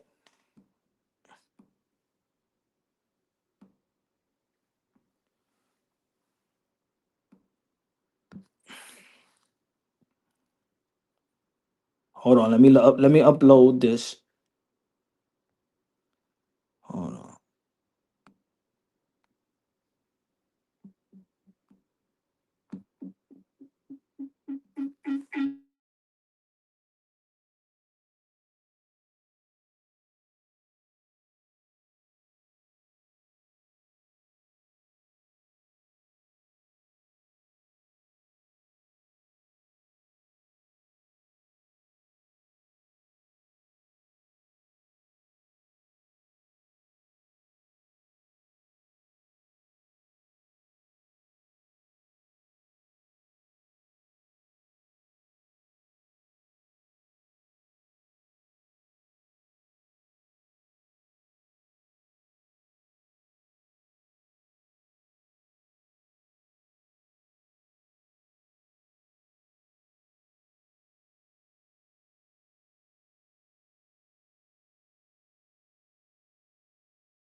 Yep.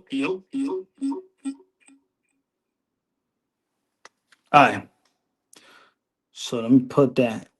So Shakur Stevens said, Shakur Stevenson says, boxing media is terrible. If you have an issue with the fighter not giving you an interview, you're going to go abuse your platform to speak down on his name. This is why bigger name fighters barely want to do interviews with y'all.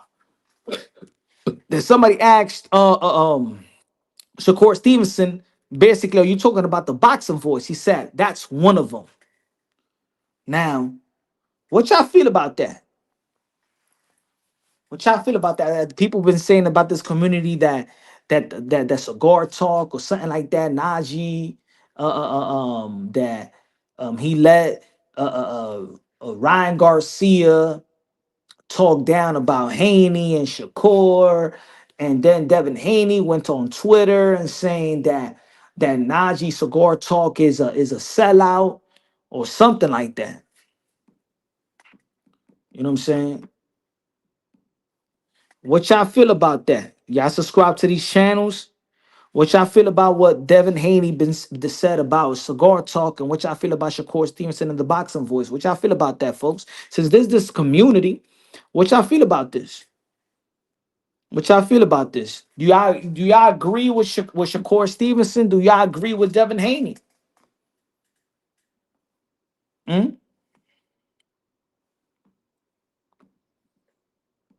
Let me know.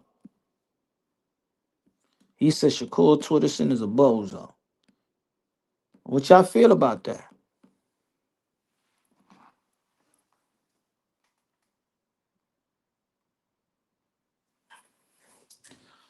Yeah.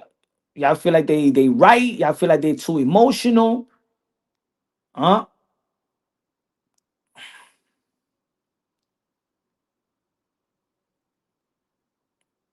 Hold on. Let me read the chat. He said, Maton said the Haney voice. Said the Haney voice, the boxing voice, the Haney voice. Yeah, man, they do love Haney. But I guess, man, that's relationships. Everybody got their relationships, I guess. You know what I'm saying? You know? But yeah, ever since that Bill showed them love, man. The boxing voice. They love them Haney, but you know, it is what it is. Let's admit that though. Who's the bigger puncher Shakur has faced? Shit, maybe Cepeda. Maybe Cepeda was the bigger puncher, but we seen that Cepeda, he didn't look like he looked different. He looked different when he did face Tevin Farmer. I think that Tevin Farmer truly exposed Cepeda to the point where it was easy to predict. It was further easy to predict the William Cepeda versus um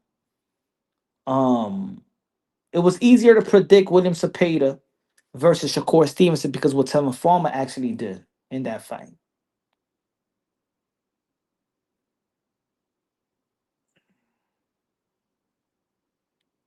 Damn, I'm looking for that interview that I had with Shakur Stevenson.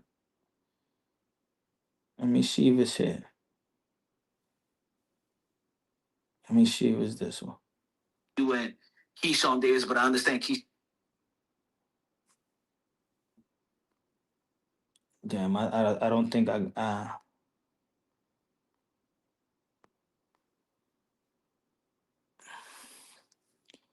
they said they biased for Haney on the boxing voice. I mean, look, everybody gonna get. I think that yes, they biased now. I think, but um, I think that a lot of channels do give certain people their benefit of the doubt. You know what I'm saying? I mean, look, Devin Haney is still accomplished. Um, he didn't make the us that I support Tio, but he didn't make us look good.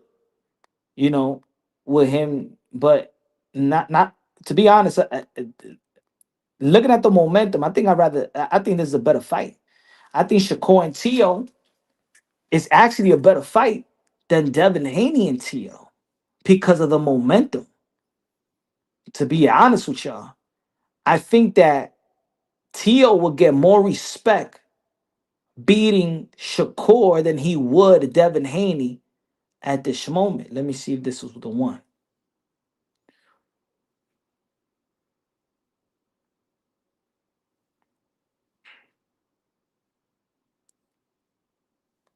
Damn, it's not here. Hold on, let me see. Nope.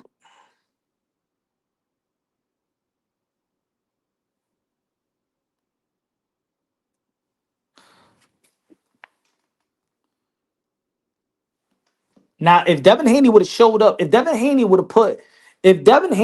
would have fought better versus Jose Ramirez, if he would have fought better with Jose Ramirez,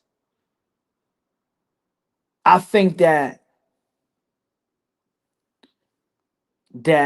then the Devin and Tio would have been better. But the thing is that a lot of people felt that Ryan Garcia beat the crap out of Devin Haney. You know what I'm saying? A lot of people gave Ryan Garcia the benefit of the doubt. A lot of people don't give a damn about that Austrian. Just be real. You know, they feel like the skills that pay the bills. Skill paid the bills. A lot of people feel that skills pay the bill. Hold on, let me what y'all feel about,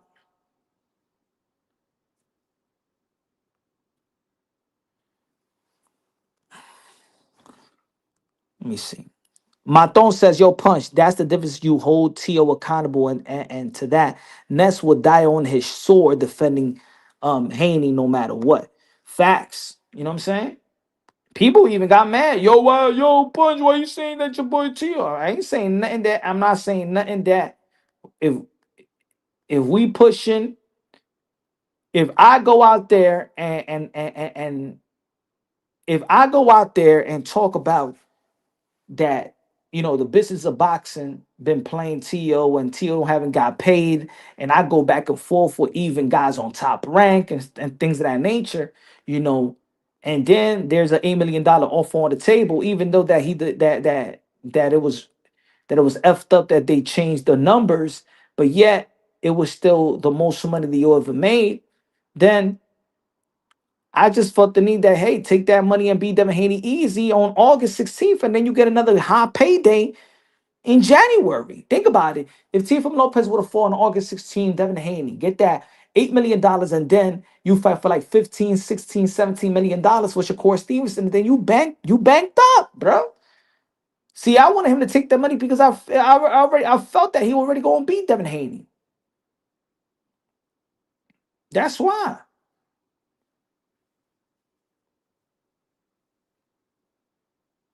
I feel like that was an easy fight, in my opinion. The lead up to the momentum of the fight would have been an easy fight, in my opinion.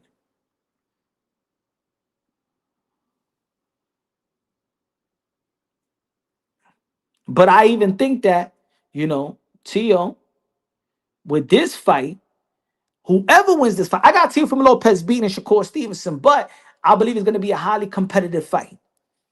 It's going to be a highly competitive fight. I could see this fight going 115, 113, Tio. I could see this at high. Like I said, I said a lot of times, I see this fight like Roy Jones Jr. versus James Toney. James Toney and Roy Jones Jr. was in the same level. I believe that Shakur Stevenson and T from Lopez is in the same level. Yet, I think that T from Lopez just his natural athleticism, natural ability, twitch muscle, speed and power combination. I think that that's what separates both of these guys. That he got that T from Lopez got special attributes, shit that you just can't teach. You know what I'm saying? And almost like what Roy Jones Jr. James Toney had the defense. James Toney at the time was pound for pound, even uh, uh, uh, um he was ahead of Roy Jones Jr. But Roy Jones Jr. just had an athleticism, just had a freak of nature, speed, power combination, shit that you just can't teach. He was just special in that way. I think that Shakur Stevenson is great. I think that T from Lopez is special in a way that he does shit in the ring that you just can't teach. And I think that's what's gonna separate the fight, in my opinion. But I could also understand if people do see a Shakur winning because Shakur, he's a very, very polished fighter. He doesn't make a lot of mistakes. Um, you know, both these guys when they're in their A game, but I think that T from Lopez have a better resume. Of course, Boo Boo will beat the hell out of Crawford at 168.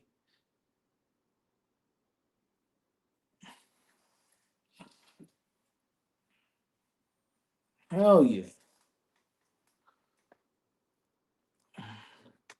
I think if Teofimo Lopez would have fought Devin Haney and beat Devin Haney, and let's say if Teofimo Lopez would have gone and beat Devin Haney in decision, it would have never been better than the way that Ryan Garcia beat him. So I think that Teo fighting Shakur right now, because of the William Cepeda performance, knowing that he got momentum, and Teofimo Lopez, he got momentum with Barbosa, is more of an intriguing fight. I feel like stylistically is a good fight. I truly think that the guy that I think that Teo beating Shakur at this moment will be more special than Teo beating Devin Haney.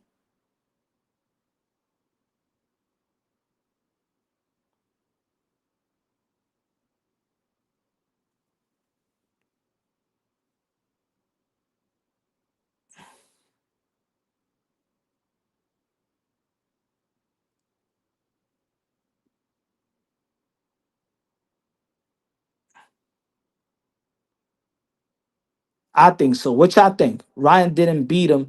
He cheated him. Says too rich. I mean, is your word against many? What you think most people think? I think more people believe that Ryan Garcia beat Devin Haney.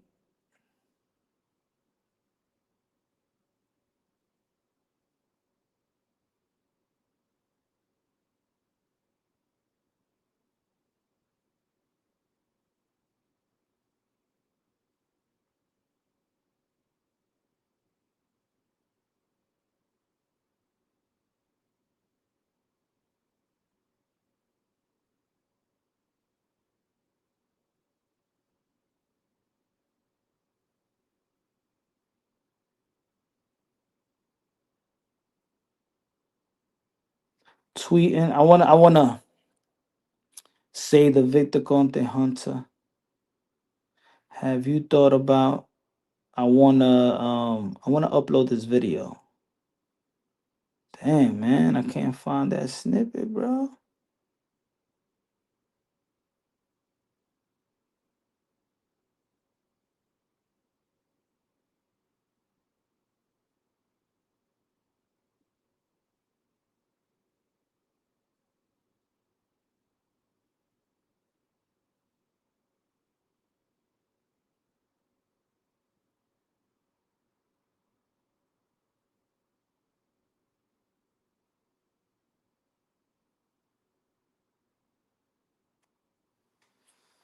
Alright, check out this part. Give me 1 second.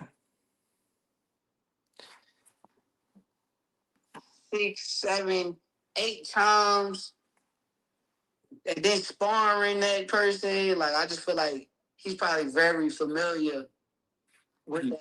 So I think that he can do good at times. But yo, the first person I said that the first person I heard saying that that Bud Crawford will beat Canelo was Shakur Stevenson. Everybody thought it was crazy, right? He was also one of the people that said that Lamont Roach. Don't be surprised if Lamont Roach beats Javante Tan Davis.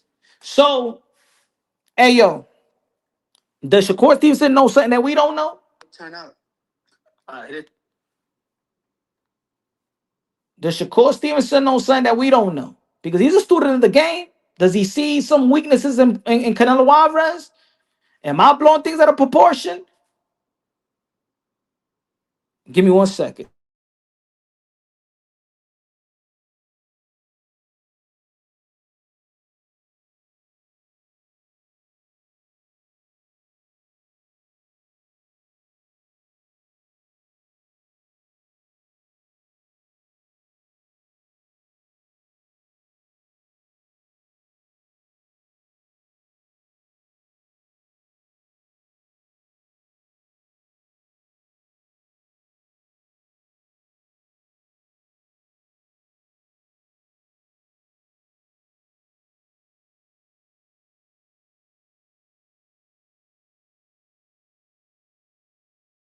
Hold on. I want y'all, because we was talking about what Shakur Stevenson was saying, right? Talking about the boxing voice, right? Check this out. Y'all remember this? What he said? I don't know what's going on because I don't be on the daily. I don't be on the daily checking what's going on in the YouTube circuit. But if y'all remember the interview that I had with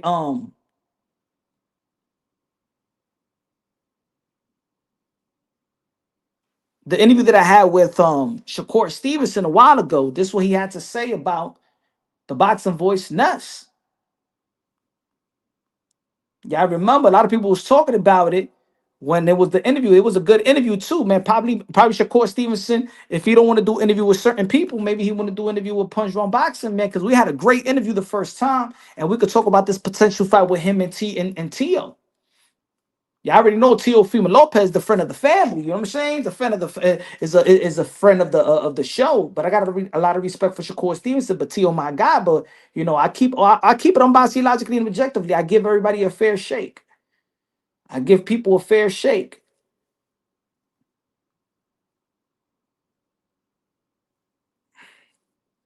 Hold on.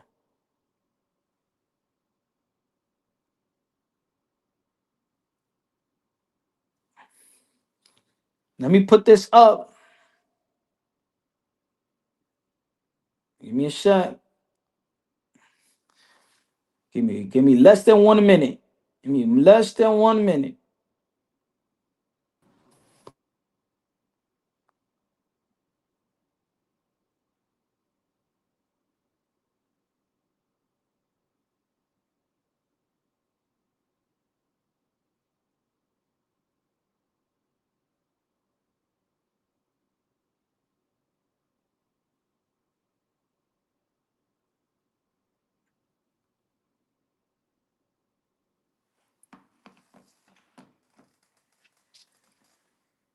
Give me less than 1 minute.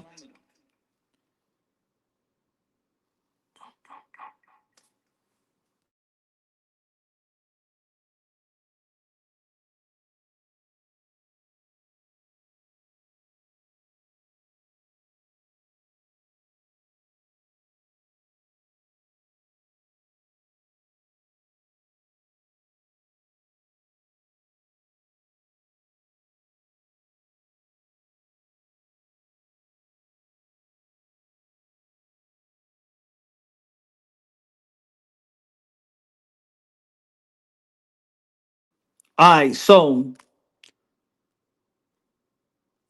do y'all feel that Devin Haney got a point saying calling Najee the cigar talk what he called him a sellout or something like that because he was interviewing Ryan Garcia and Ryan Garcia was saying all that stuff? Do you feel like Shakur Stevenson is right by saying that boxing media is terrible? If y'all have an issue with fighter not giving you an interview, you go abuse your platform to speak down on his name. This is why bigger name fighters barely want to do interviews with y'all. And somebody asked Shakur Stevenson, the boxer voice, he said that's one of them. This is what he had to say on Punch Drunk Boxing. This is what Shakur Stevenson had to say about the boxing voice. Andre Winman said, can you make peace with the boxing voice? I know Ness can be a lot, but he means well. LOL. Go looking at Andre, $5 super chat. Answer to your question. If you know somebody's a snitch, would you make peace with them? And they talk crazy about you, right? Why the fuck am I making peace with that dude? Ooh. Ooh. Man, they've been having beef for a long time.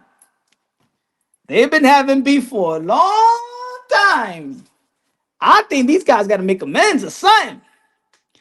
I think that Shakur Stevens need to go to the boxing voice. Hey, yo, I don't know if y'all remember that. I don't know if y'all remember that, folks. I don't know if y'all remember that. What y'all feel about what Shakur Stevenson said? What y'all feel about what Shakur Stevenson said?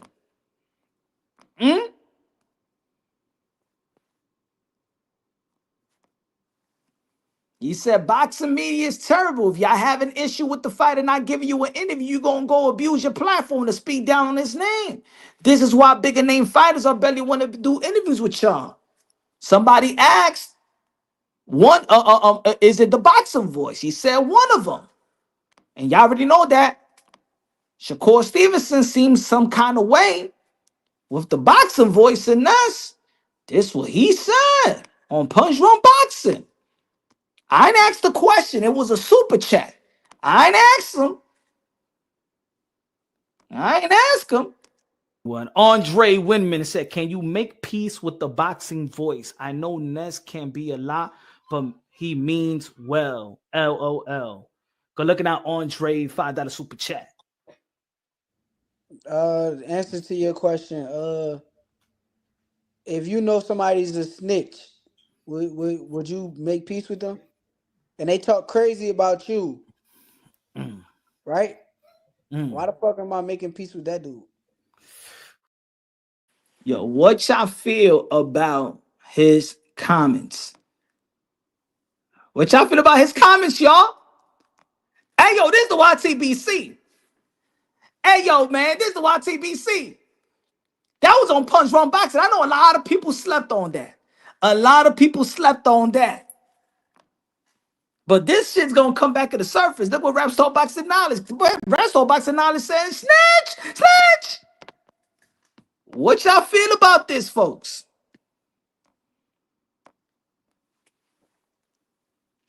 The Shakur Stevenson, did he cross the line, or he's speaking real? Is he speaking facts? Is he speaking truth? Is he speaking emotional? Is it too much? Is it too?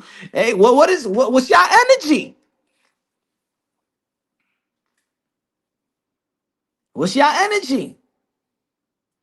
Come, folks, hit that like tab for Punch Run Boxing. He puts a lot of time and work. Tell him, go.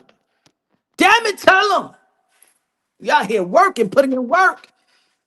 Man, I got exclusive, man. I got bullets in the gun, bro. I got exclusive on top of exclusive. That's yo. To be honest, that's one of that was one of the best interviews I've had, bro. It was a good interview. I think it was a lot. It was a lot of traffic. People liked the camaraderie. We talked about everything, bro. We talked about the Tio. We talked about the Keyshawn Davis. We talked about Naoya Inoue. We talked about Terrence Bud Crawford. We talked Javonta Tank Davis. If y'all never caught that interview, let me know, man.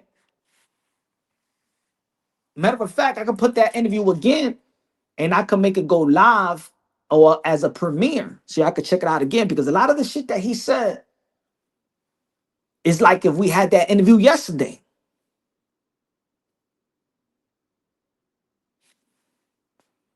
Yeah, look at Too Rich. Too Rich is like, damn, son, damn.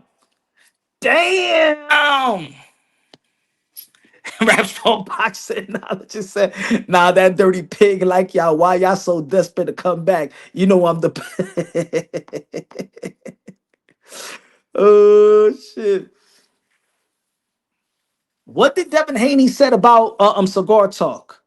Let me see if I can find what he said. Devin Haney said about cigar talk, because they was all peoples, right? Bill Haney, Devin Haney, all used to show love to cigar talk. Najee, let me see if I can find Devin Haney's comment. Let me see if I can find his comment, because there was people that was making videos about it. I didn't know what was going on, you know. Let me see what he said.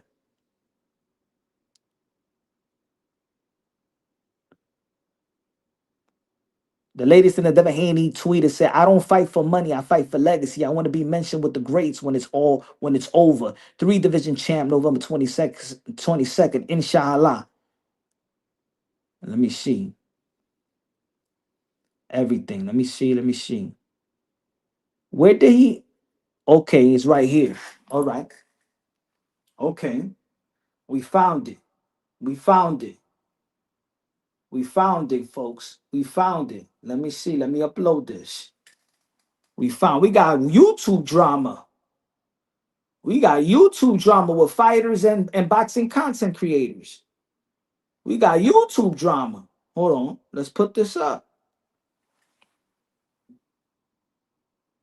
We got YouTube drama up in here.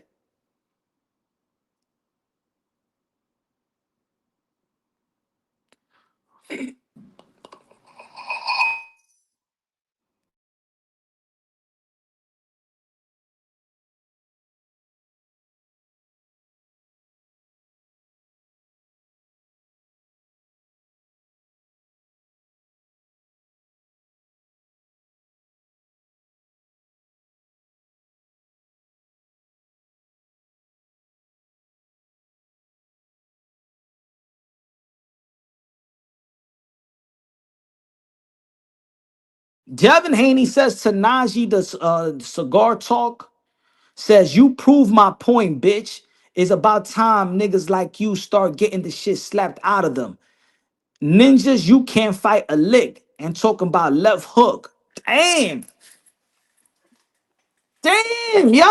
There's some YouTube drama out here. You got Devin going that cigar talk. You got Shakur Stevenson going that Ness and the boxing voice. What is this, bro?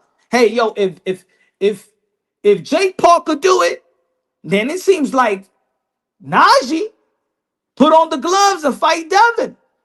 Ness put on the gloves and fight Shakur. Shakur calling Ness a snitch. Devin Haney calling Najee Punani juice.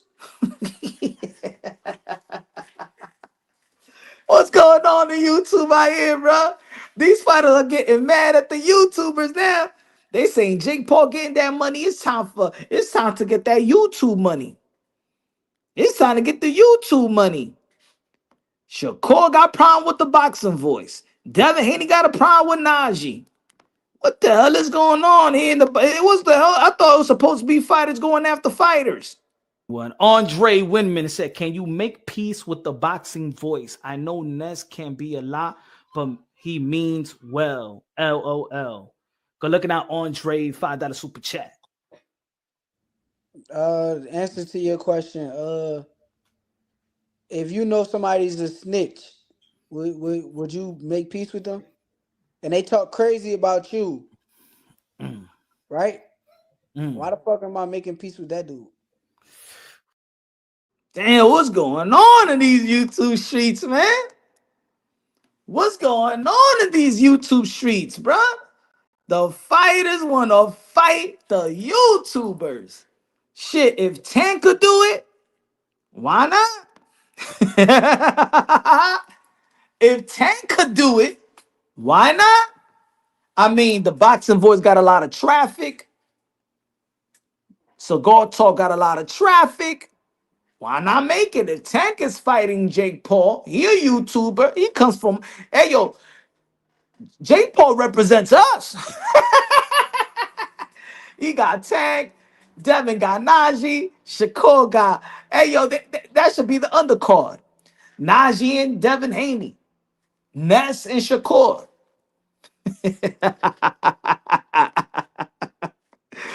Oh, shit. Crazy drama out here, bro. Drama out here. But yo, folks, man. Hope you had a good one. Of course, man. Look, the only fight that we really looking forward to is the September 13th. We got 2 more weeks to go. We're gonna be talking more about this in every angle that we could find. I think the undercard is kind of we could talk about this Lester Martinez and M. Billy. But I'm really looking forward October. Boots Ennis. We got Boots versus Lima. We got Virgil versus Lubin.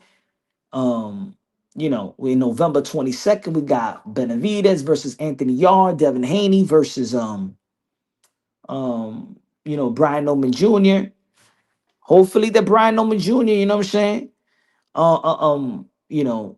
Does what guys like Kelp Brook did and destroy that narrative about a manufactured resume, and he beats Devin Haney. If he beats Devin Haney, I got Devin Haney of winning a close fight with Brian Noman Jr. I just had to be honest. I like the performances. I like the knockouts, but he's not really knocking anybody out that makes me feel that he's going to be. He could be Devin Haney, but I got Devin Haney beating outboxing Brian Noman Jr. You know what I'm saying? I just don't feel like he has enough reps at the high level, you know. The good thing about it though that they're fighting in Saudi Arabia, And for Brian O'Malley Jr. fighting away is something he's probably comfortable with. But also Devin Haney is comfortable fighting away. Let's not forget that he became undisputed going out of Australia. So we'll see, man. But tomorrow we back at it. Hopefully everybody has a good weekend. Everybody got a good Labor Day. Y'all already know God first, everything second. 5+5 equals 2 champions. We're gonna be talking about a lot of these fights. I'm looking forward. I think I'm gonna go to Vegas with the Thurman and Fundora. I'm actually going there. There's certain fights that I'm like, I'm tired of even going to boxing events, but that's a fight that I think I'm gonna go. I got to see my guy one time upset Fundora, but Fundora. Did you see the video I posted with Teofimo Lopez sparring with Fundora and Teofimo Lopez breaking Fundora's nose in the amateurs when they was over 15, 16 years old? And you could tell that Fundora, if he fights the same way. I think that there's a lot of holes in Fundora's game. I think he gotten a lot better though. I think he's identifying range, but I think that Keith Thurman has the intangibles to set traps with Fundora. I think that if Keith Thurman invest on a body like he used to coming up when he was the body snatcher, like he did to Diego Chavez, he was breaking ribs in the amateurs and stuff like that. I've been following with Keith Thurman. He used to be a body puncher. If he could go back to that and work the body, set some traps, I look, if Lubin could really land a lot of shots on Fundora and Brian Mendoza, and I think that Keith Thurman got a great chance of beating Fundora. But Fundora, if he sticks to the jab and faithful with the jab and stay with the game plan and doesn't close and doesn't smother his shots, doesn't go in, doesn't fight that's one thing about I don't think that Fundora got a high IQ, but he got the fighting spirit. So that's my take on that fight. I just don't think that Fundora has a high IQ, being 6'6", 6'5", and the problem with Fundora is that he fights to the height of his competition. So let me know what y'all think, man. If you haven't subscribed to the channel, subscribe to the channel. Love y'all, man. God first, everything second. 5+5 equals 2 champions. The best investment you can make in your life is have God in your heart. You know what I'm saying? Bless your everybody's kids, your significant other. Hope your health is good. Well, one race, the human race, what makes us beautiful is different cultures. Y'all already know, man. Love y'all. Peace out. Have a great night.